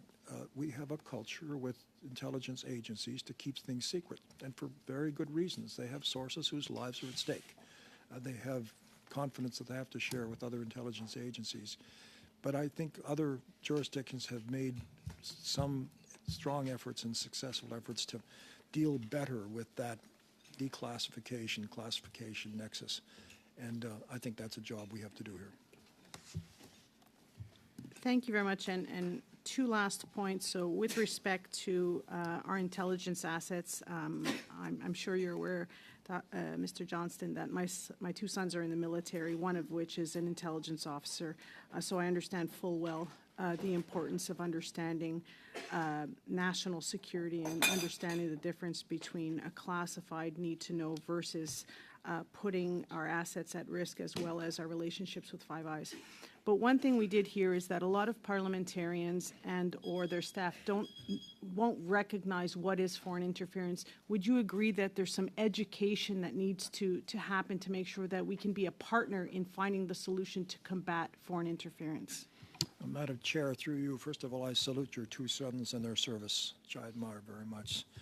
Secondly, how we refine that information and put it into palatable, understandable form is a major challenge, and we have, as we pointed out, challenges with respect to that must be addressed and improved. Thank you. So bells have just ended. What we're going to do is do the 6 minutes for Monsieur Terrien, and then we will take a break to make sure everyone has voted. So we will let Monsieur Terrien avoir son 6 minutes. Mr. Terrien can have his 6 minutes without an interruption. Then we will have a break to make sure that everyone has voted. You have the floor. Thank you, Madam Chair. Mr. Johnson has talked a great deal about public hearings. When I referred to a public independent inquiry, often he said, I'm going to have public hearings. Mr. Johnson, I think I can turn to you. I think I've been kind. Mr. Johnston, can I say that? When we talk about public hearings, I'll give you an example. For example, if I'm a victim of Chinese interference via a police station, do you think I am going to turn up to a public hearing? Madam Chair, certainly some people will not want to appear before a public hearing. That said, we will encourage anyone who wants to make a submission to us or write to us or account personal experience that they've had would be very much welcome, and we hope we can give that appropriate attention. Merci. Thank you for that rapid, precise answer. So that means that holding public hearings means we're saying to people, if you want to come and talk to us about foreign interference, you're welcome. But, for example, Ms. Cherry Wong recently said she would not go to public hearings. She is a member of the Canada-Hong Kong Alliance. She doesn't want to go to the public hearings because she's afraid of reprisals. That is the difference, Madam Chair, between a public hearing and an inquiry. A commission of inquiry will ensure that there are in-camera meetings and they can summons people and ask for these documents to be produced. In that way, these people in full security can go and have discussions and be examined and cross-examined, and this information can then be collected, and we will have a better idea of the way in which Chinese foreign interference is taking place in Canada. Mr. Johnston, do you not think that is a seducing idea, a seductive idea? Madam Chair, again through you, I think it's quite possible and very appropriate that in the public hearings, one could have in-camera sessions. And in fact, since our review will continue with respect to threats to our safety and so on, I expect that we would have to go into camera, certainly to hear from officials with classified information.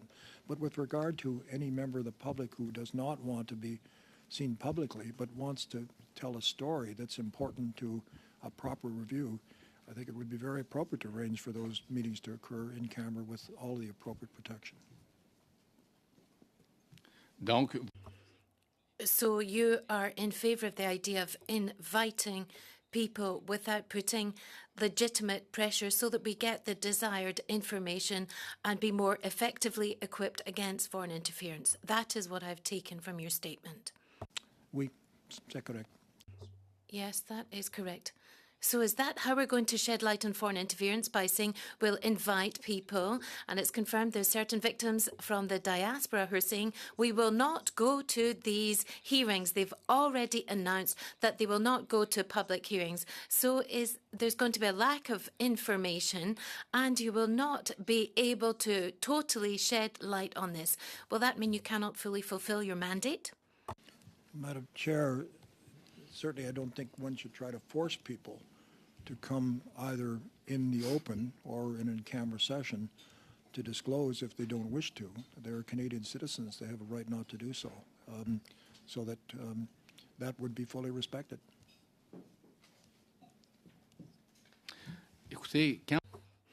When we talk about a public inquiry, in camera is extremely important, and in situations such as the Maher Arar Commission, people were summoned and there was no threat to their physical integrity. So that is the proof that a public inquiry protects people who are victims of this type of pressure, and it allows us to collect the information. And we can get the most complete information possible compared to a public hearing. That is why there are several experts who were in favour of the public independent inquiry, and then now there are other experts who were against a public independent inquiry who changed their mind after reading the report made by Mr. Johnston. So to come back to the advisor, the senior counsel, Sheila Block, I'm not going to be lengthy on this. She has given $7,500 to the Liberal Party, and she was part of a funding effort, a fundraising event where the Prime Minister was present in 2021. Do you think choosing her as senior counsel allows you to have people's confidence who are waiting for solutions to Chinese foreign interference? Do you think having done this is a good gesture? Do you think it will mean that people have confidence in this special rapporteur? Madam Chairman, again through you, Madam Bloch's credentials as a thoughtful, impartial person of great integrity are known throughout this land for any members of the bar who've been acquainted with her. And we've been, in my view, extremely fortunate to have her skills, her integrity, her commitment to improving our way of dealing with foreign interference. I just have every confidence in her, and that's shared widely across the land regarding her as one of the preeminent counsel that we have in this country. Merci. Thank you. Écoutez, Well, the Conservatives have insisted upon the fact as to whether you're a friend of the government or the Prime Minister or not. I have not really put that question for a simple reason. In the report, he blames the media and CSIS and the public officials, but he doesn't blame the government nor the ministers. I think this report is proof that he is the friend of the Prime Minister. Madam Chair, we don't blame the media, nor do we blame public officials in our report. What we are calling for in this continuation of public hearings is to provide the ways of reforming our system so it functions in the interest of all Canadians and functions very well. Thank you. I'm going to ask that we pause for hopefully not more than a minute to make sure everyone has voted and that your votes have been registered. So just pausing for 1 minute. I'll get confirmation and be right back. Try not to move.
Six minutes, Ms. Kwan. To Mr. Johnston, your report noted that irregularities were observed with Mr. Dong's nomination in 2019, and there's well-grounded suspicion that the irregularities were tied to the PRC consulate in Toronto, with whom Mr. Dong maintains relationships. My question is, did you look into what were those irregularities, and if yes, what were they?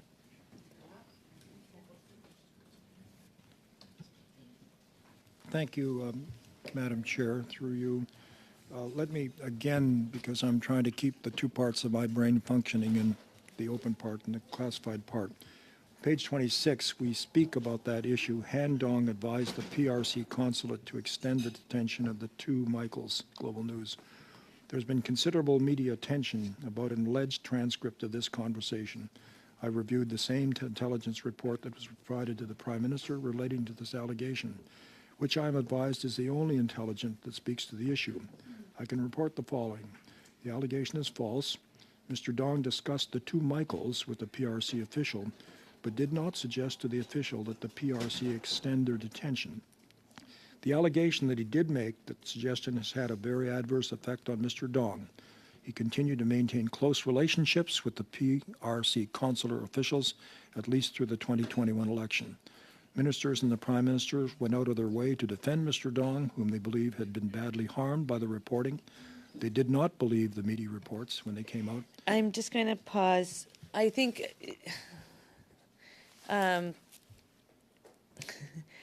Ms. Kwan is visiting committee today, so it's really exciting to have her. And so I think if we can just keep a glimpse on each other, then you can see, because I think it's just an exchange that she's trying to get to. So quoting from the report is appreciated. She's noted she has read the report, so looking for the answer as to however you feel best. Ms. Kwan, the floor is yours.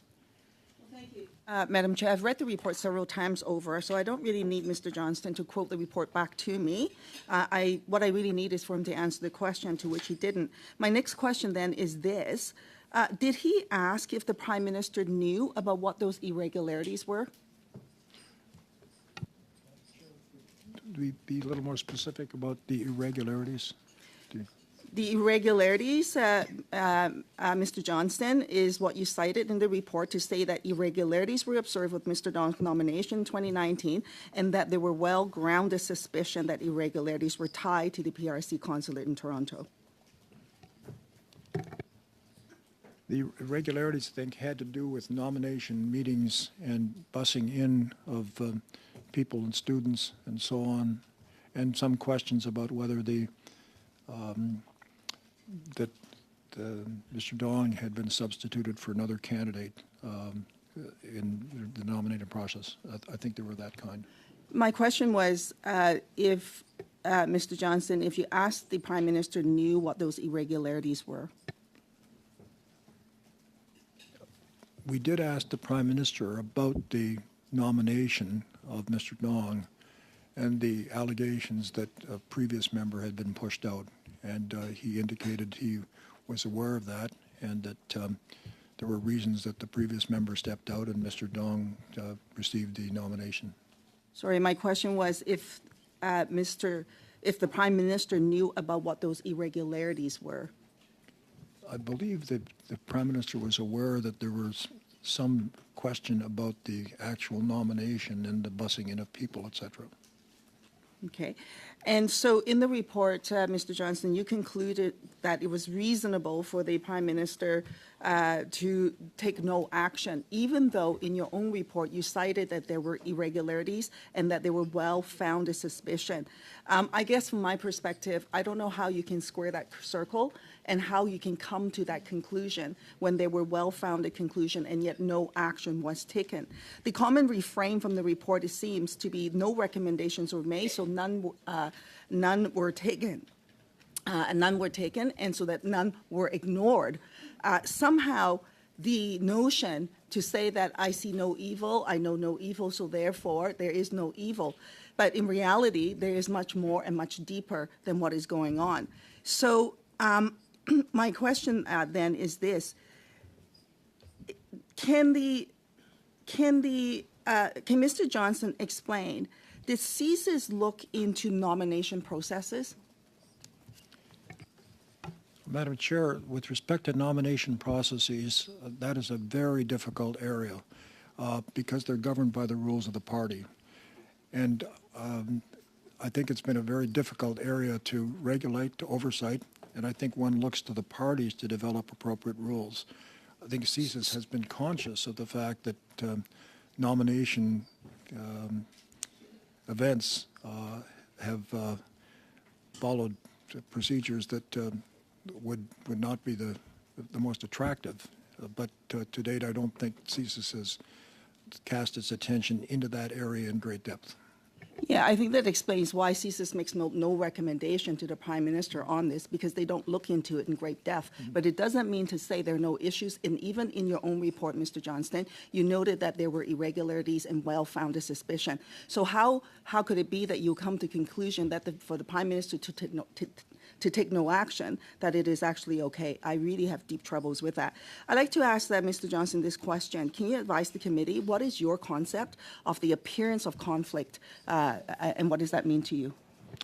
The appearance of a conflict of interest would be a reasonable person in possession of all the true facts, concluding that a person would not be able to provide unbiased judgment on a particular matter. But the key issues would be, one, a reasonable person, and second, all the true facts being in front of that person. Did you check to see if Ms. Brock has donated to the Liberal Party or attended a Liberal Party fundraiser event with the Prime Minister before you asked her to join your team on this important work? Madam Chair, again through you, I've worked with Ms. Block on an earlier occasion and have complete confidence in her and her colleagues to make any appropriate judgments on conflicts of interest. With respect to her contributions to the Liberal Party, she has made contributions to others, the parties, and has served the country with great eminence and so on. No, I don't believe that Ms. Block has a conflict of interest. Thank you. We will now enter into our usual rounds. 5 minutes to Mr. Cooper, followed by Mrs. Sahota. Mr. Cooper. Thank you, Madam Chair. Mr. Johnson, through you, Madam Chair, I draw your attention to page 27 of your report, where you write that CSIS sent an issues management note that warned that MP Michael Chong was being targeted by Beijing to then Public Safety Minister Bill Blair and his Chief of Staff in May of 2021. Last Thursday at this committee, Minister Blair said something quite different from what you wrote in your report. He said CSIS did not make him aware of that information. So how can one reconcile, on the one hand, what you said in your report versus what Minister Blair testified before this committee last Thursday? Could you just give me the paragraph reference of that, page 25, did you say page 27? I hope this is not taking my time. Page 27. 27? Yes. And the paragraph again? Okay. CSIS sent an issues management note. Is that the question? No. Yes. Okay. CSIS conducted the briefing, but we understand from Mr. Chong's statements to the media that it did not include the detail with respect to his family. I'm sure you're quite familiar with that. I hope you're familiar with that section of your report. It's a whole section. Madam Chair, I'm attempting to get the context so I can provide appropriate answer. It's clear to us that there was a breakdown in communication in warnings going from CSIS to Mr. Blair for reasons that I think have to be repaired, including who would receive information with what kind of equipment, et cetera. And I think that's been clearly indicated, and I think in this case the Prime Minister has taken action to ensure that there's a much Mr. better Johnson, protocol. I just want to be respectful, but I'm I going to have pause. limited time. I'm going to pause. Right here in this beautiful sheet in front of me is exactly how much time everyone gets, exactly how much time you've actually received. You'll notice where there is a nice exchange of one person speaking at a time, the beep, beep, beep goes off, and I let the conversation continue. So I've proven myself to you, Mr. Cooper. In the last round, you had 6 minutes. You were given 7 minutes and 12 seconds. You know why? Because it was a good exchange. We're getting good information. So once again, let's just take a turn back and forth, and any time that should be given to you, rest assured, all members, it will be given to you. Mr. Cooper, the floor is again yours. Madam Chair, Mr. Johnson, through you, Madam Chair, at page 27 of your report, you say very specifically that an issues management note was sent to the minister in May of 2021 concerning Michael Chong, but that, quote, neither the minister nor his chief of staff received that because they didn't have access to what you refer to as the top secret network email. At committee last Thursday, Minister Blair said it wasn't an issue of access. In fact, he said, quote, first of all, there is no email, end of quote. So is Mr. Blair not being forthright in his testimony, or is there a material fact or facts that you got wrong in your report? I'm trying to understand, on the one hand, what Mr. Blair said versus what you say, which I can't reconcile. Madam Chair, the question was what Mr. Blair received. Our understanding from Mr. Blair's testimonies to us is that he did not receive the memo indicating that that warning was there. but a memo had been sent to his attention. My understanding is that had his name or office on it, but he did not receive it. And that was sent through an email, a top secret email system. That's what your report says. Yes, Madam Chair, the understanding that I have is very clearly email or whatever, he did not receive it. That was the testimony he gave to us. And that, for us, seemed to be a very substantial flaw in how information is crystallized and finds its way into the hands of recipients who have the accountability to act on it.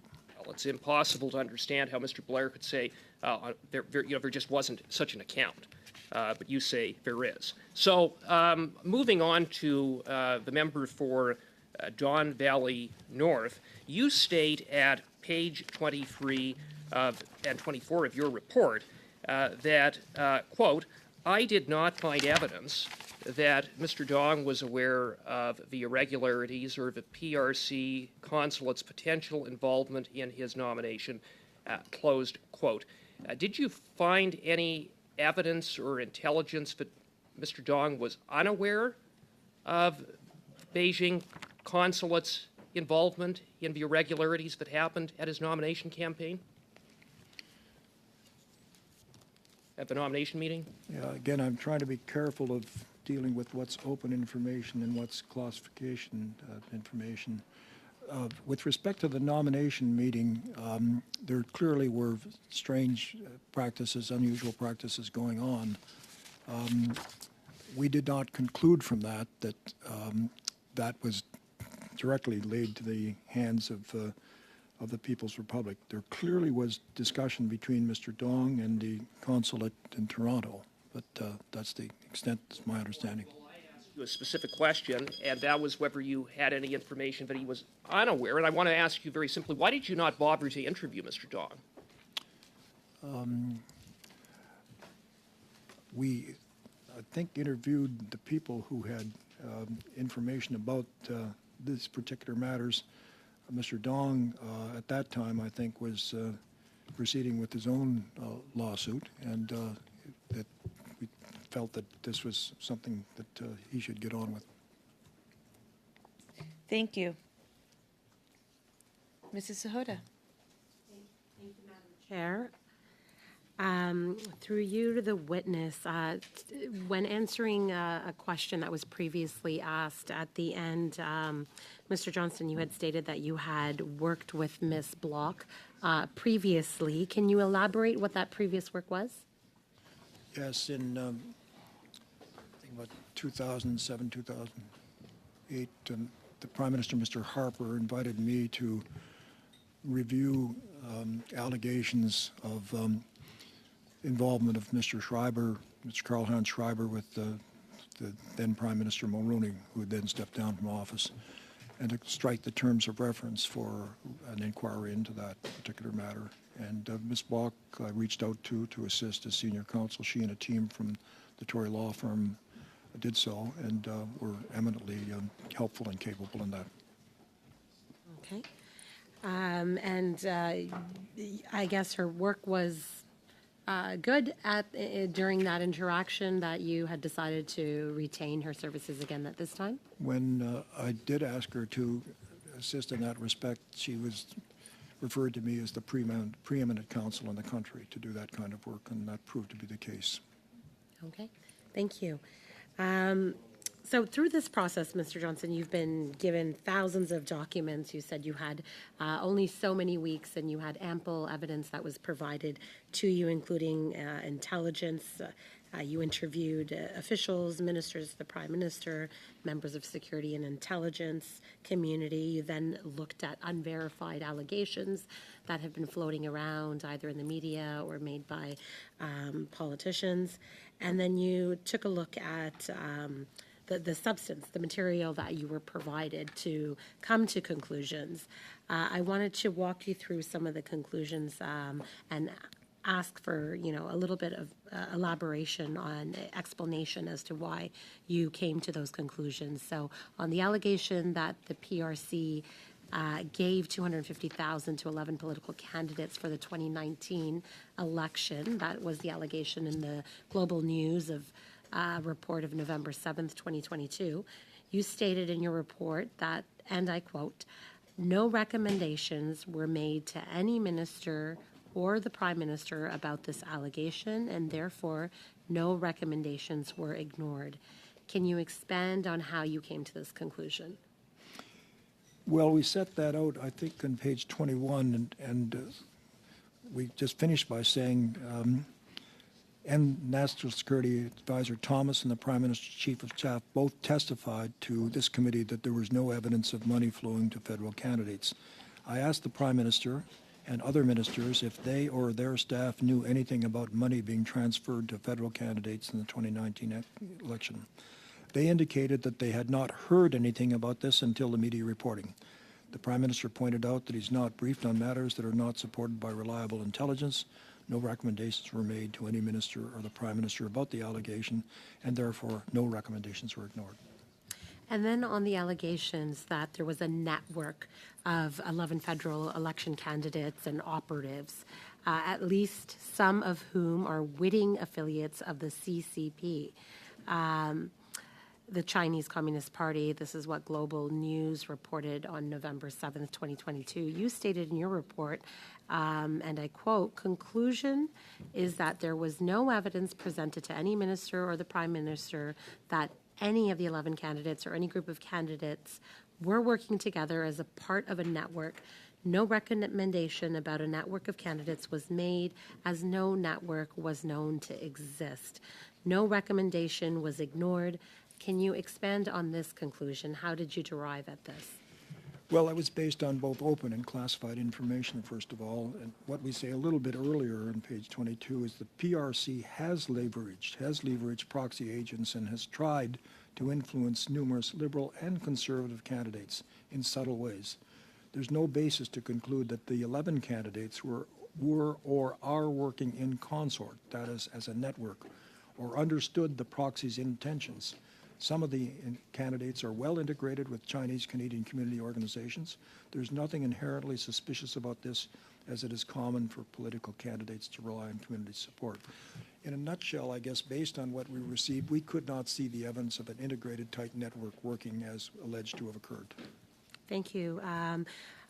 We've discussed this a little bit in some previous questioning, but I want to be clear on the allegation that Han Dong advised the PRC consulate to extend the detention of the two Michaels. Global News was very confident in their reporting on this.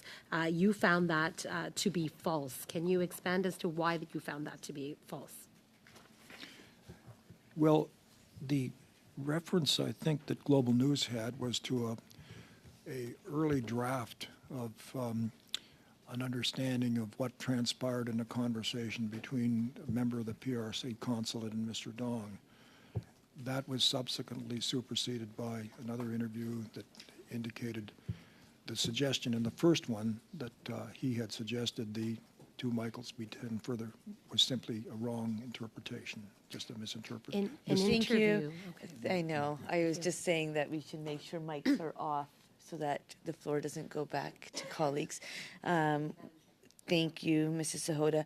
Mr. Terrien, 2 minutes et demi. Mr. Terrien, 2.5 minutes. Thank you, Madam Chair. Mr. Johnston, you mentioned that you met with witnesses that had relevant information so that you could draft this report that you submitted a couple of weeks ago. I have a few questions on that. First of all, did you meet with the Director of the Elections, Stéphane Perrault? Madam Chair, we did not meet with the Director, Mr. Perrault, because there were no complaints before him or the Canada Elections Commissioner with respect to interference. We anticipate that we would be meeting with him and his colleagues as we look at improving our systems, including any suggestions that can be made to help the Canada Elections Commission work more effectively. But unless I'm mistaken, Chinese interference is attacking the Canadian electoral system and perhaps the Quebec electoral system. You don't think it would be relevant to meet with the current Director of Elections? It seems that from the outset you should have met with Mr. Perrault, because he is at the heart of what's happening in terms of the election process in Canada. I'm really taken aback to hear that you haven't met with them, but I've understood your answer. Have you met with the Commissioner of the Elections, Caroline Simard? Madam Chair, with respect to both the Canada Elections Commissioner and the Chief Election Officer, Madam Simard, there were no complaints registered with the Commissioner or the Canadian Elections Officer for us to follow up on with the 2019 and 2020 election. And for that reason, we did not meet with them, but would expect we would in our subsequent work. Il y avait pas So there was no complaint, but there's 11 candidates, and you've said in your report that they were victims of a certain form of interference in the election. These were candidates for the election, but you're saying, as there's no complaint, I'm not going to meet with the Commissioner of the Elections, the Director of Elections, and the Chief Election Officer. Is that correct? Well, Madam Chair, we expect that we will meet with those two officials in subsequent review. What I was saying is that our understanding there were no complaints directed to them that required action with regard to the 2019 and 2021 election. Je suis vraiment stupide. I'm really aghast at what I have heard. That's how I round off. On continue avec Monsieur. We'll continue with Mr. Julian, please. Thank you, Madam Chair, and I'd like to thank Mr. Johnson for being here today. I wanted to follow up on the question that Ms. Kwan asked you about the vetting of Sheila Block. It was unclear to me whether it was an honor system where you expected her to step forward with concerns or her donation history, or whether you were aware of all of those donations, and to your mind that didn't represent any problem given the important work you were assigning to her. Madam Chair, again through you, with respect to Ms. Block, I reached out for her, one, because she's an eminent counsel, highly qualified. I'd worked with her in another difficult situation. That's not the question with respect, Mr. Johnson. It's whether you were aware of her donation history or not.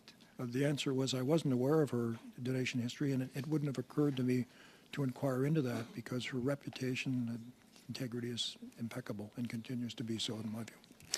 Mr. Johnson, we've heard a lot today. Conservatives have been citing and quoting Liberals praising your decades of public service. Liberals have been quoting Conservatives praising your public service. There's no doubt that you have a long history of public service, and we've spoken to this in the House as well. That a motion was adopted by a majority of parliamentarians. In a minority parliament, parliamentarians read your report, considered that before they cast their vote. And as you mentioned at the outset, you have a deep respect for Parliament. So I find it perplexing.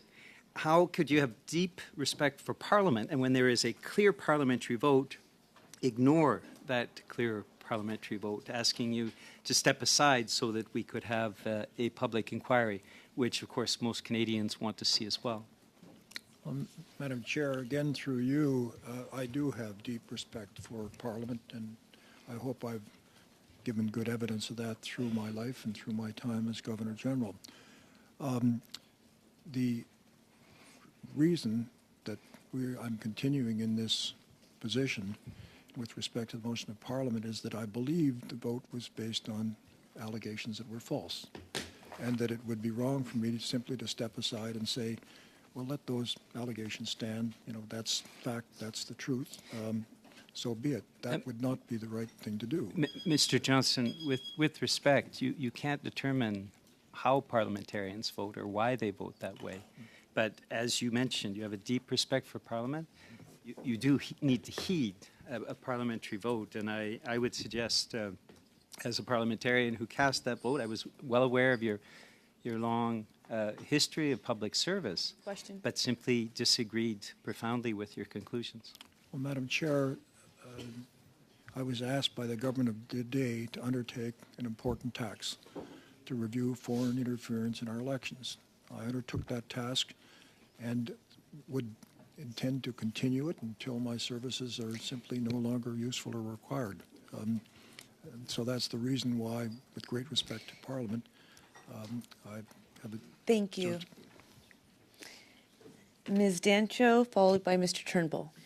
Thank you, Madam Chair, and through you, Madam Chair, to Mr. Johnson. Thank you for being here, Mr. Johnson. We appreciate you participating in this important democratic process to hold the Liberal government accountable, as is our duty as His Majesty's official opposition. So thank you again for being here today. I want to ask you a question briefly about your report. I'm sure you're aware there have been multiple Beijing police station operating at various locations across Canada for the purpose of intimidating Chinese Canadians, students from China studying here, and to silence their democratic right to debate and freely criticize foreign governments. And I was disappointed, however, to see that that was not included in your report. Can you explain why? Madam Chair, the activities of the workstations are nefarious, widespread here in Canada and here in other jurisdictions. They are the subject of RCMP investigation, which is a rather unusual situation. And because of that investigation going on and oversight activities, we felt it was appropriate to see that investigation through. Thank you for your answer. I do feel, though, however, that it is warranted and certainly encompassed in the foreign interference sphere that has been talked about quite a bit, and I see that you're nodding in agreement, so I appreciate that.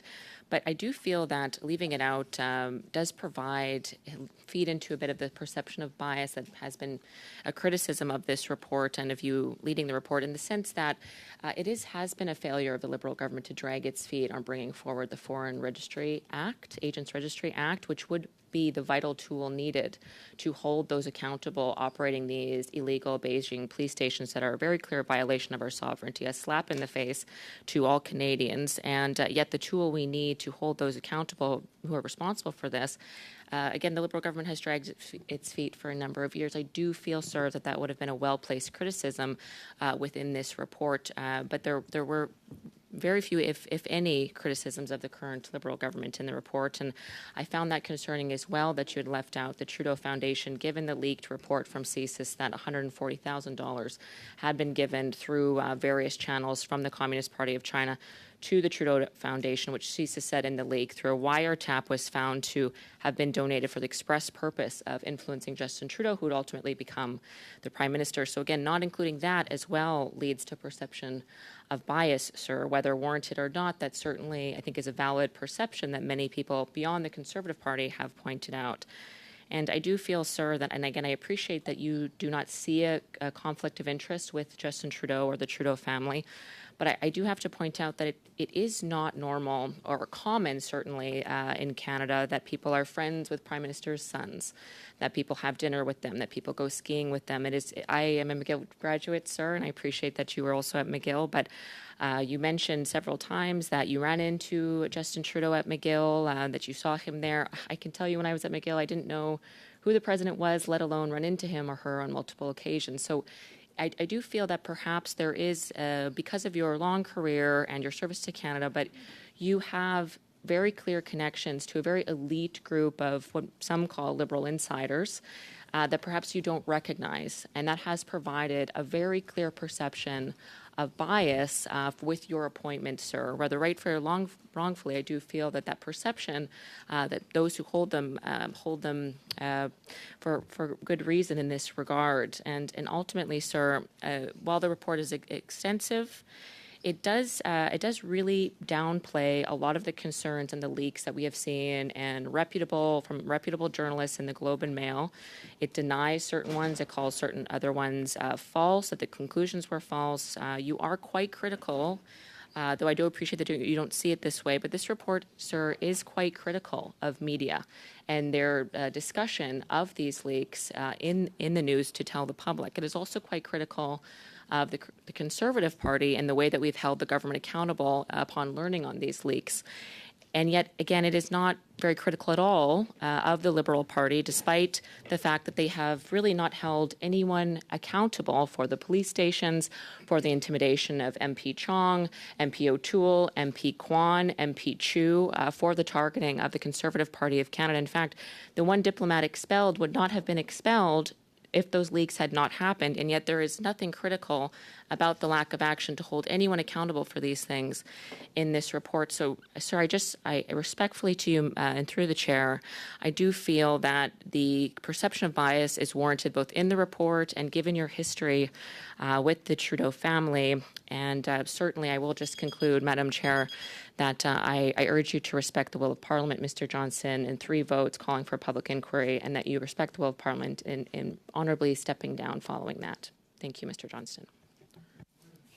First of all, with respect to no criticism of the government, the report goes into quite considerable detail to say we have a system of dealing with foreign interference that is not working, and point out a number of the areas of defects.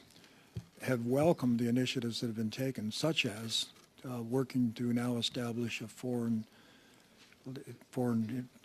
agents registry, which would put that in the public realm. That's been a matter that has had to study because it's got pros and cons, but I think there's action on that. That's very encouraging. With respect to friendship and acquaintances and so on, you suggested that somehow my realm of friends is senior Liberal Party people. I've been fortunate in my life to be the president of 2 important universities in this country, involved in somewhere between 2 and 3 dozen inquiries, advisory boards, and so on. In the course of that kind of work, one is given the opportunity to meet with senior officials, be they Conservative or any other party, and that for me is simply part of my life. So as to suggest that I'm part of a Liberal clique is just wrong. Thank you. Mr. Turnbull. Thanks, Madam Chair. Mr. Johnston. I was comforted in a sense by the fact that you invited scrutiny into your own findings of your report by giving the opportunity for all parties represented on NSICOP and the security and intelligence experts through NSIRA to review your findings. You've also said today multiple times, and I know it's in your report as well, that opposition leaders were invited and you encouraged them to review the facts in the annex of your report. I take it from Ms. Dancho's comments that she thinks by you calling something false that that's a criticism. I think that's just a commitment to the truth. So how confident are you? It seems you must be quite confident in your findings and conclusions that you've drawn from the facts and within the context that other parties and individuals that you've invited to scrutinize your findings, that they would land on the same conclusions. How confident are you? Well, what I would say, Madam Chair, through you, is that we done the best we possibly could in the 2 months we had to follow the facts as far as we can and apply the law. And we welcome the scrutiny, the overview of the 2 committees you refer to, joined by the leaders of the major opposition parties. And I think that's appropriate how these things should work, that our work should be held accountable as it is being here, but will be held accountable by committees that have expertise in this that are working at it very long. With respect to the media, we do said in our report, we're not casting any aspersions at media. Freedom of press is very important in this country, and we would be in chaos if we didn't have it, especially with respect to the rule of law. Thank you for that. And I know that you must have had security clearance at the highest level in order to be able to review the intelligence documents within the context that you formulated your conclusions in your report. Were you impeded in any way in speaking publicly about your opinions about the government taking action or not taking action as a result of having that security clearance? The answer to that question, Madam Chair, is no. We were not impeded. In fact, we worked very carefully to try to write a report that would put as much light as we could on this matter, but still respect classified information. And so there was no impediment to that, and we were very pleased to be able to push those boundaries a little bit more than they ordinarily would be in a public report. Thank you. You know, one of the things that I've spent considerable time doing is reviewing all the things that our government has done on foreign interference since 2015. And I've heard time and time again people make claims that are false, that the government hasn't done anything.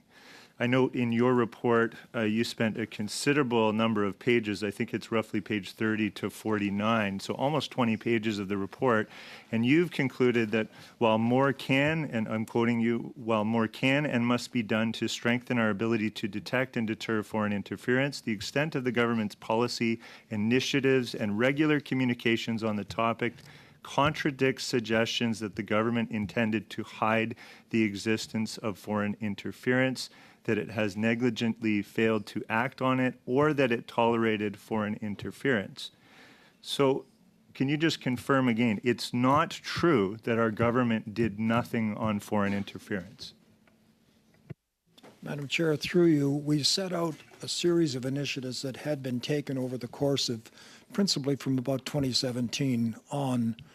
Russian influence was the main concern, then Chinese influence became that. There clearly was important activity. The concern is that that activity was not fast enough to catch up with the growing foreign interference, which continues. And what we have done in setting this out is also attempting to create a menu of other initiatives that should take place, some of which we expect to review in our public hearings to continue this job of being much more aggressive in recognizing the nature of the threat and then taking the prompt steps to counter it and deter it and deal with it in adequate fashion. And if I may just follow up on that, I note that at some point, and I don't remember exactly where it was, but you had admitted that your assumption leading into your work as special rapporteur was that you would likely land on a public inquiry, and yet you didn't. You landed on public hearings. Can you explain why? Public inquiry, Madam Chair, through you, would duplicate the work that we attempted to do in our work, especially dealing with classified information. And any public inquiry is going to run into that same problem. How do you deal with classified information in an open fashion and report upon it? Our view is that you could do that particularly in the area of reforming our systems, looking at them carefully, thoughtfully, drawing the best expertise we can, reinforcing the oversight committees, and building on a better system of managing foreign interference and taking lessons from other jurisdictions, especially the Five Eyes, who've had considerable experience in dealing with exactly these challenges. Thank you. This is bringing us almost to our end. So what we are going to do is 5 minutes to Mr. Brock, followed by 5 minutes to Ms. O'Connell, 2 minutes et demie à Monsieur T. 2 minutes and a half for Mr. Terrien, and 2 minutes for Mr. Julian, and then it will be 1 p.m. Mr. Brock. Thank you, Madam Chair, and I'll be splitting my time, some of my time with my colleague, Mr. Chong. Through you, Madam Chair, Mr. Johnston, aside from Navigator, are there any other individuals or entities assisting you currently? Madam Chair, I have received informal advice from numbers of people, including professionals, but no one has been paid for their services apart from Navigator. Thank you. Are Don Guy, Brian Top, or anyone else from GT and Company involved with assisting you? Yes, those two individuals have provided advice to me, which was quite welcome. Okay. Both individuals, Mr. Guy and Mr. Top? Yes. And when did that start? Well, Madam Chair, I think that started about 10 days ago, as I recall. Thank you. Are you still receiving advice? Yes, that is Thank the case, you. Madam Chair. Anyone else from GT and Company that you've spoken to about foreign interference? No, I think not, Madam Chair. Okay.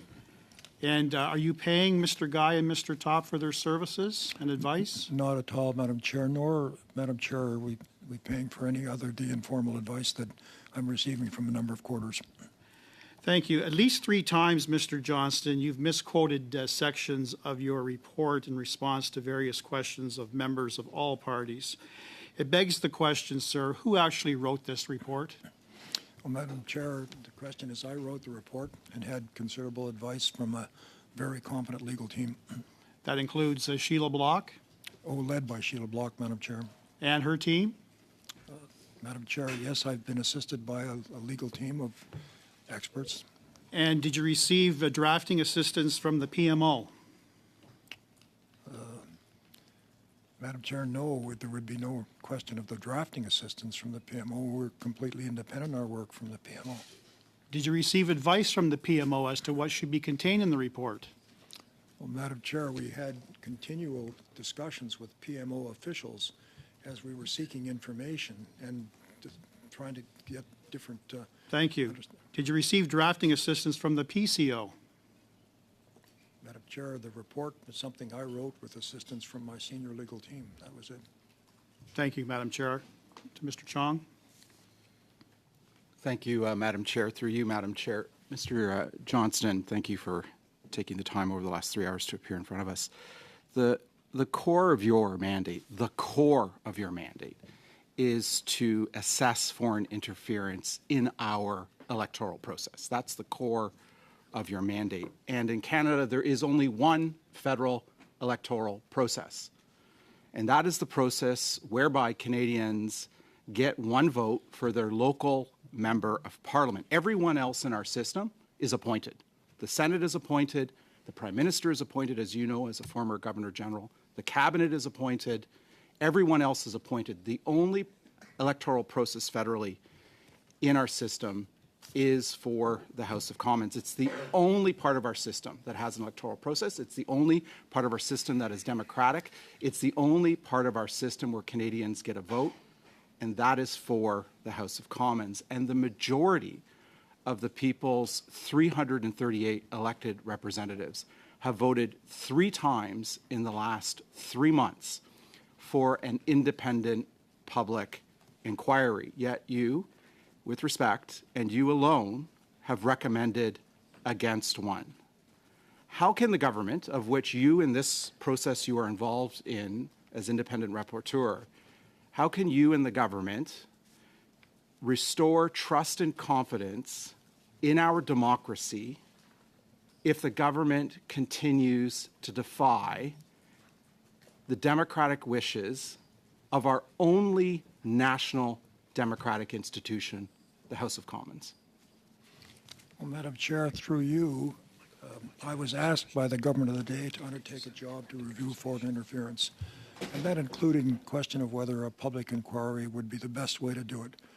After a very thoughtful consideration, we concluded that that was not, but that conducting public hearings on the matters that were not classified information would be a very appropriate way to build trust in our institutions. And that work continues to be very important, and I think we need to bring a sense of urgency to get on with that task.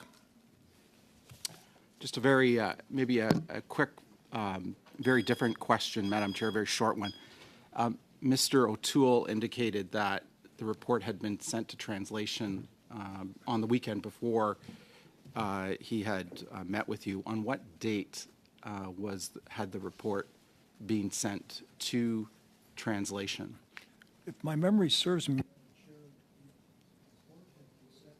for translation, but on the basis that we get the translation started and that there would be changes and amendments to that report within the 2 days following our meeting with Mr. O'Toole, which I again, as emphasized, was an extremely important and helpful meeting. We made changes to that report and ensured that they were in the translation. Thank you. I know time is so short, and I did let you get one extra one in there, so I'll note that. Ms. O'Connell, same time to you. Thank you, Madam Chair. And I was hopeful since my last intervention. We did receive some questions from the Conservatives on foreign interference, but it appears we came back full circle to a new conspiracy theory now of questioning if you actually wrote the report you wrote. But I think after 3 hours of desperation, that's what comes our way now. So let me get back to what we're talking about here. And Mr. Johnston, you spoke throughout your testimony today to the great care you took to write and share information that Canadians, everyday Canadians, can easily read and understand. This is something actually, as a former NSICOP member, that NSICOP looks at very carefully too. How do you write public reports that can be consumed by not national security experts? And in your report, what I appreciated so much was the comment about how you would be providing all of the information in which you based your recommendations or your findings on. You would be compiling that in an annex, and you would make it available for scrutiny. I think I wrote down, you welcome the scrutiny based on the information that you made your recommendations on. So my question to you through the chair is, do you actually think it's a reasonable line of questioning, or is it reasonable for people to question not only your integrity, whether you've written the report, what information you had or didn't have, when those very parties had the opportunity to read all of the national security confidential information, but choose not to? Do you think it's reasonable for someone who chooses not to read the information to then make judgments about what information you had or didn't have? Well, Madam Chair, let me respond to that question in very generalized ways. I think when we're dealing with something as important and as growing as foreign interference in our elections and creating mistrust in our institutions, and by the way, those enemies are rubbing their hands with glee as they observe the kind of paroxysms that we're going through, we really have to work very hard at acquainting parliamentarians about foreign interference, but the public, who really understands very little bit. And in this blessed country of Canada, we rather consider ourselves kind of protected. We don't have to worry about that. We do have to worry about that. It does create very challenging difficulties for us, and it will continue and get worse. Thank you. And another criticism that often comes up about why certain party leaders won't receive national security briefings and review the information that you reviewed is they say they will be silenced. You have now been here for about 3 hours discussing the very nature of this report, the information. You have the security clearances. You wrote an entire report based on national security secure information. Do you feel that you are silenced from talking about these things when you wrote an entire report on it, and you've been here for 3 hours answering questions from all parties on the very matter in which has national security confidentiality in it? Well, Madam Chair, the first thing I would say, this is accountability, and that's what Parliament is about and should be about. Secondly, I would say that it's very possible for parliamentarians to take top security clearance, as some of you have, without in any way restricting their responsibility to speak publicly and openly about what they know in their head. What they have to guard against is disclosing classified information. And that's the difficulty we have with public inquiries that are supposed to shed light on things when you have a problem of you've got classified information you just can't disclose for reasons we've discussed. Absolutely. Thank you for sharing that, because I've raised it in the House as well. I'm a former member of NSICOP, and being able to distinguish, and you said earlier in your testimony, it reminded me of the red folder, green folder. Sometimes it's hard to remember what is confidential and what isn't. But why it's so important to actually have these open conversations, that it's not a secret that you're trying to conceal from Canadians. It's about maintaining the sensitive nature of this information in a reasonable and respectful way that is ultimately in all Canadians' interest. But how do we have these more open conversations with Canadians so they have a better sense of what national security is all about in this country? I'm a teacher, and I very much believe in seeing the world through the eyes of my children and now my grandchildren. I think we have to work harder at acquainting and educating our young people about our civic institutions and the quality of those institutions and how they're protected. Democracy is a very thin veneer, and it's like a garden cultivated next to the jungle, as Hugh MacLennan wrote in Voices in Time. It must be very carefully cultivated, because if it is not constantly cared for, the weeds and then the jungle will take it over. So we need the constant gardeners, and you people here, parliamentarians, are the constant gardeners. But I think we have to imbue in our young children a sense of the preciousness of this country, that we have much to protect, and that we must engage ourselves in that to be sure that the country is a better place for those who come after us. Thank you. Monsieur Terrien, 2 minutes. Mr. Terrien, 2.5 minutes. Thank you, Madam Chair. Democracy is under threat, and we have to ensure that the population has trust in this democracy. The population at 72% is asking for an independent public inquiry, and the House of Commons, as a majority, has asked for a public independent inquiry as well. Several experts are calling for this, and there's certain experts who are not asking for that at the beginning, but they've been convinced by Mr. Johnson's report and have joined their voice with the experts asking for the public independent inquiry. That's the only way when we can get the necessary documents to understand this foreign interference and limit it. It's the only way in which we can meet with the victims of interference in camera. What Mr. Johnson is proposing are public hearings where we're not obliging people, we're inviting victims, and certain victims have already said they will not come. Of course, it's less costly, his proposal. But how much does it cost to have a healthy democracy?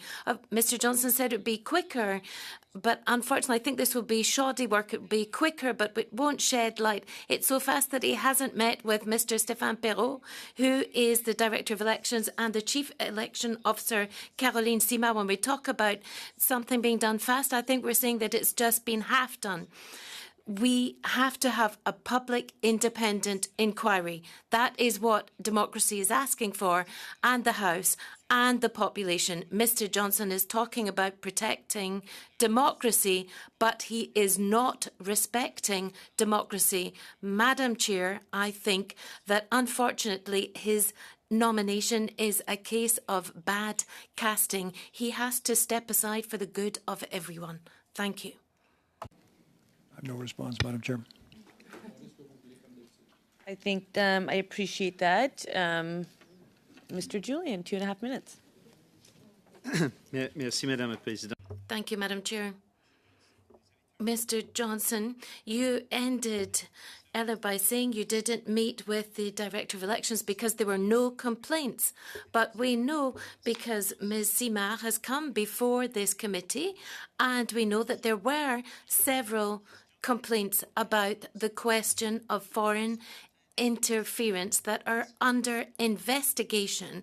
Are you aware of the fact that the Elections Commissioner is actively investigating these foreign interference complaints about our elections? We were aware of investigations, but no findings of interference with them. And our expectation is that we would continue to follow the progress of those investigations and meet with the Commissioner of Elections to have a good discussion about those. But, Madam Chair, it's true that it's very important to have this meeting even before you take the decision to have a public inquiry or not. I've listened attentively to your testimony today, and you've talked about the fact that it would cost a bit more to have a public inquiry and perhaps it would be a bit more lengthy, but you've also admitted the weaknesses in your current approach. You have clearly said at the beginning of your testimony that it is important for foreign interference to be recognised as a real threat to our democracy. So are you not worried that your testimony today and the fact that these contradictions are obvious to the Canadian population, are you not afraid that that would diminish the credibility of your approach? In particular, given that there are many parliamentarians who have voted against this approach. The question is, do I have confidence in the public responding in one way or another? That is for the public to decide. We undertook this task and did the best job we could to build trust in democracy, and it will be reviewed by the appropriate review committees, and we welcome their suggestions and their conclusions. Madame la Présidente, j'aimerais... Madam Chair, I would like to propose something. I know there are certain MPs that still have questions. Could we have an extension of 16 minutes? Mr. Johnson has been very generous, I understand, but could we have 4 minutes for each party? So extend by another 16 minutes, please. So, Mr. Julian, you want 5 more minutes to the Conservatives and 5 more minutes to the Liberals? No, 16 minutes. 60 minutes, 4 minutes for each party. Would be completed after 10 more minutes. I do believe with our committee having agreed to work through votes, if I summarize the amount of time, we're pretty close to 3 hours with the Right Honourable David Johnston. That's very generous for the amount of time. We do have resources. I think it's absolutely astonishing that we're doing this, but is that the will of members? Mrs. Sahota? Madam Chair, in a couple of last rounds, we saw that members didn't even ask a question. They just used their time to make their comments. So if that's how this committee is going to be running, and we've seen ample evidence of that throughout the last 3 hours, I would say no. We release the witness and adjourn for today. Do you want to comment?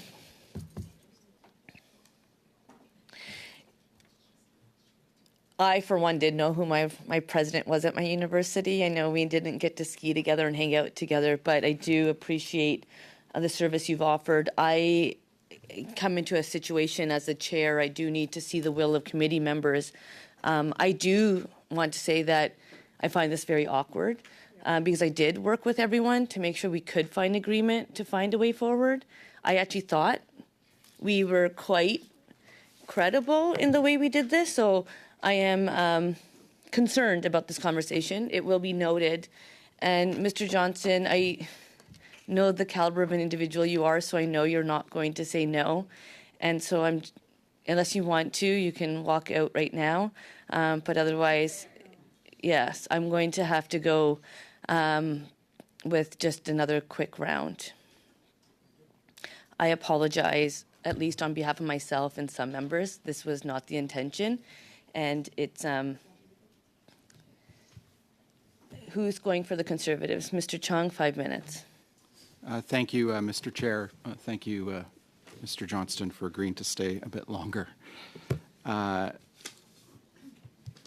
mentioned in your remarks that there are 3 advisors for the second part of your mandate. Could you tell us who those 3 advisors are? No, we have not begun that at all. Okay, thank you. I wanted to focus on your second part of your mandate that you outlined in your report. You mentioned first by starting by referencing a quote on page 16 of your report. In the right-hand column halfway down, in the second paragraph of that column, you say, quote, "There is no doubt that these communities are distrustful of security agencies." That's not entirely accurate. Many diaspora communities have been pleading with security agencies to do more to stop the foreign interference that they are subject to, particularly the Chinese Canadian community. Chinese Canadians are being targeted by Beijing, and they have rejected your proposals for public hearings. They're frustrated because they've already spoken up and testified over the last 4 years in front of the 4 parliamentary committees that I've referenced many times. The government has largely ignored their pleas for help, and they've suffered in silence. They're exhausted. They want more action, not these hearings that you're proposing. And I just yesterday evening looked at a partial list of members of the Chinese diaspora here who don't want this second phase of hearings, who want an independent public inquiry. Mabel Tung of the Vancouver Society in Support of Democratic Movement, Mehmet Todi of the Uyghur Rights Advocacy Project, Chemi Lamo of the International Tibet Network, Gloria Fung of Canada-Hong Kong Link, Victor Ho, the former editor of Tsingtao Daily, one of the largest Chinese language newspapers in the country, Sherry Wong of Alliance Canada-Hong Kong, and the list really does go on. All of these civic leaders in the Chinese community and many more have expressed a lack of confidence in your first report and in this process. So how can you possibly proceed with the second part of your mandate in light of that lack of confidence from many parts of the Chinese community in Canada? Well, Madam Chair, and through you, our hope that we could encourage members of those communities to continue their work in trying to draw to the attention of Parliament and public generally of the dangers we're facing. We hope that the work that we have done, the review by NSICOP and CIRA, joined by leaders of the opposition, will provide a great deal of impetus to do much more of an active kind in providing the appropriate protection for these communities. These communities that have been most impacted by PRC interference have been asking for an independent public inquiry. They put their hope in Parliament over the last 4 years that we would get some real action through Parliament. But unfortunately, because Parliament has been unable to do its job because of a lack of information from the government, a lack of documents, a lack of forthcoming testimony, forthrightness from government witnesses at committee, we've all in Parliament and amongst the diaspora community have now put our hopes on an independent public inquiry with the full powers of a public inquiry to subpoena witnesses, to call for the production of documents, so that the government can be held accountable as to what happened and these long-standing issues can be addressed. What would you say to those who've said that an independent public inquiry can be held while at the same time protecting national security?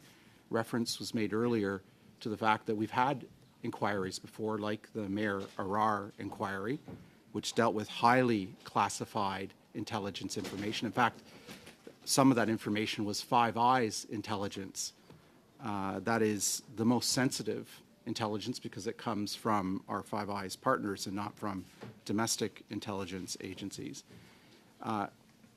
We've also had the former head of CSIS, Dick Fadden, say that a public inquiry is possible on this matter, and we've had Dan Stanton, a former CSIS officer and manager, also say that a public inquiry is possible.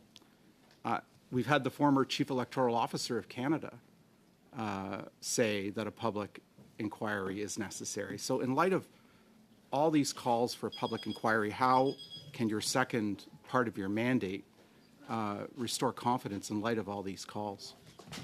Madam Chair, through you, I would say there are other experts, including Ward Alcock, for example, who have suggested public inquiries are not the appropriate way, and Justice O'Connor, following the Arar Committee, made the same point. So there are differences of opinion on that, and those are reasonable. What I believe is that the work of our group, the Special Rapporteur, in fact, will provide a great deal of pressure and impetus on the government to act with greater acceleration on improving our system of dealing with foreign interference, and that the work that we will do over the next 5 months will add very considerable effort to that, so that I'm quite hopeful that we will see some very considerable action over the course of the next few months on this very important challenge. Thank you. Mrs. Romanado? Thank you very much, Madam Chair, and I'd like to thank Mr. Johnston for extending his stay with us for another round. Just following up on that last line of question, the difference between a public inquiry versus the current process that is underway, I think a lot of folks are forgetting the fact that a public inquiry is actually named by an order in council, which is cabinet. Therefore, the same argument that it would not be independent could be said for a public inquiry, because at the end of the day, it would be cabinet deciding the terms of references and so on and so forth. We know that, Mr. Johnston, you've done the work of interviewing various people with respect to foreign interference. You've looked at the documentation. You've written a report. You will be conducting interviews and public hearings, which of course could include going in camera for those who may not want to, out of fear, testify. That would be the same situation in a public inquiry situation. If they're afraid to testify, before you in a public hearing, it could be the same thing for a public inquiry, so the difference doesn't make sense. But you've offered that some meetings could be held in camera for those who would like to testify and any concerns they may have.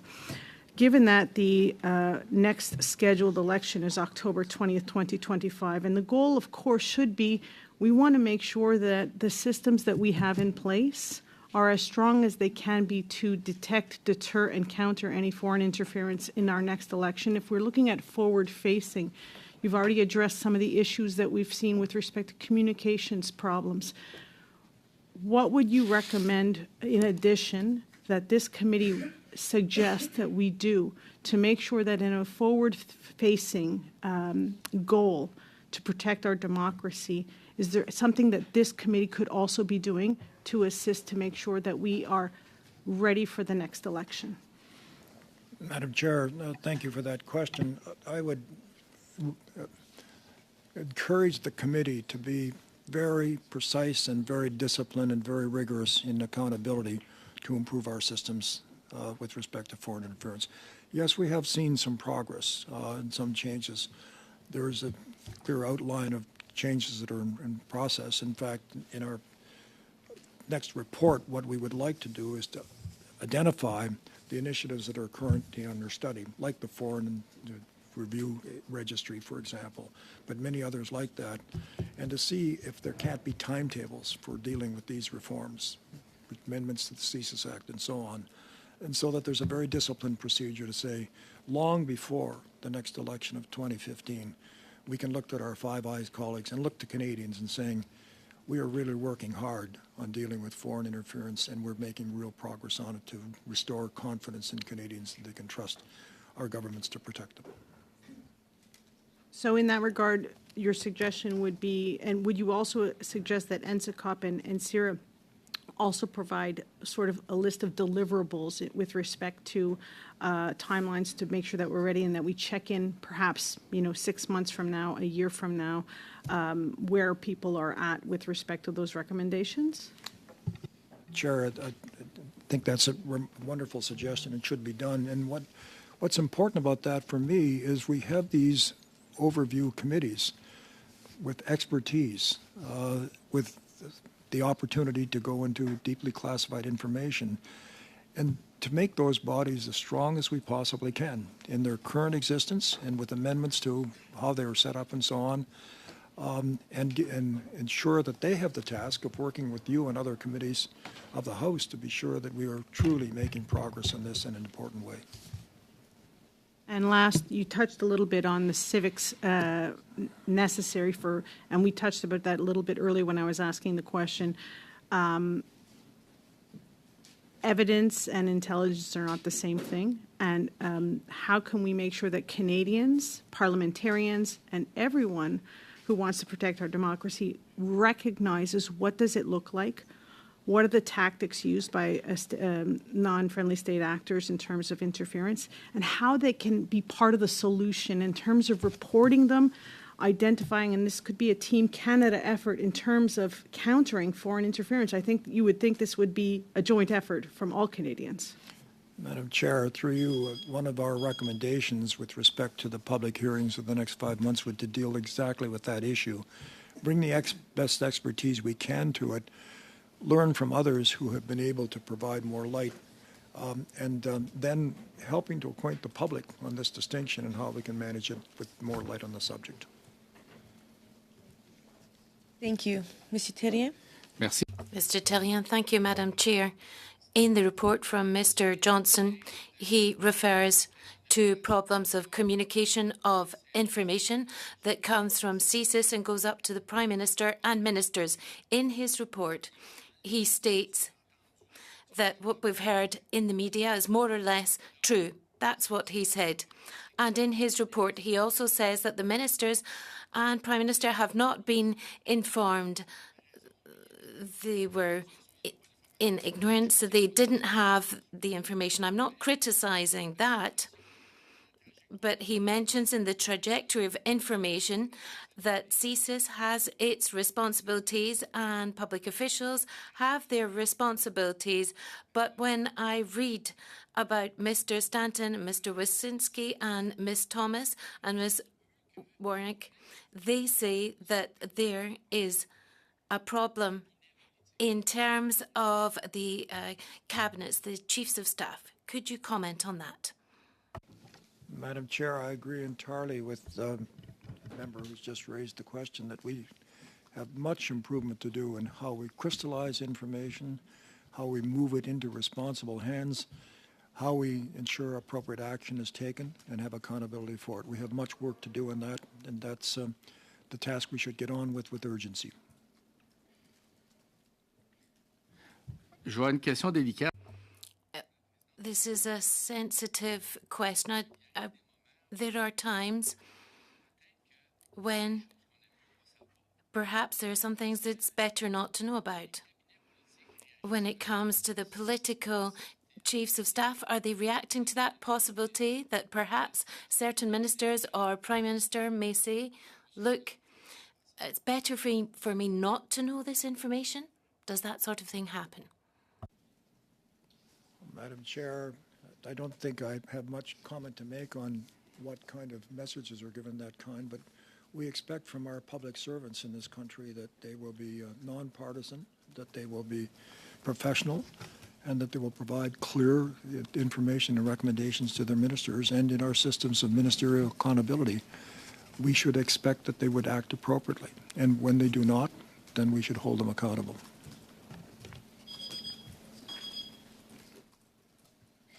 Merci. Mr. Julian.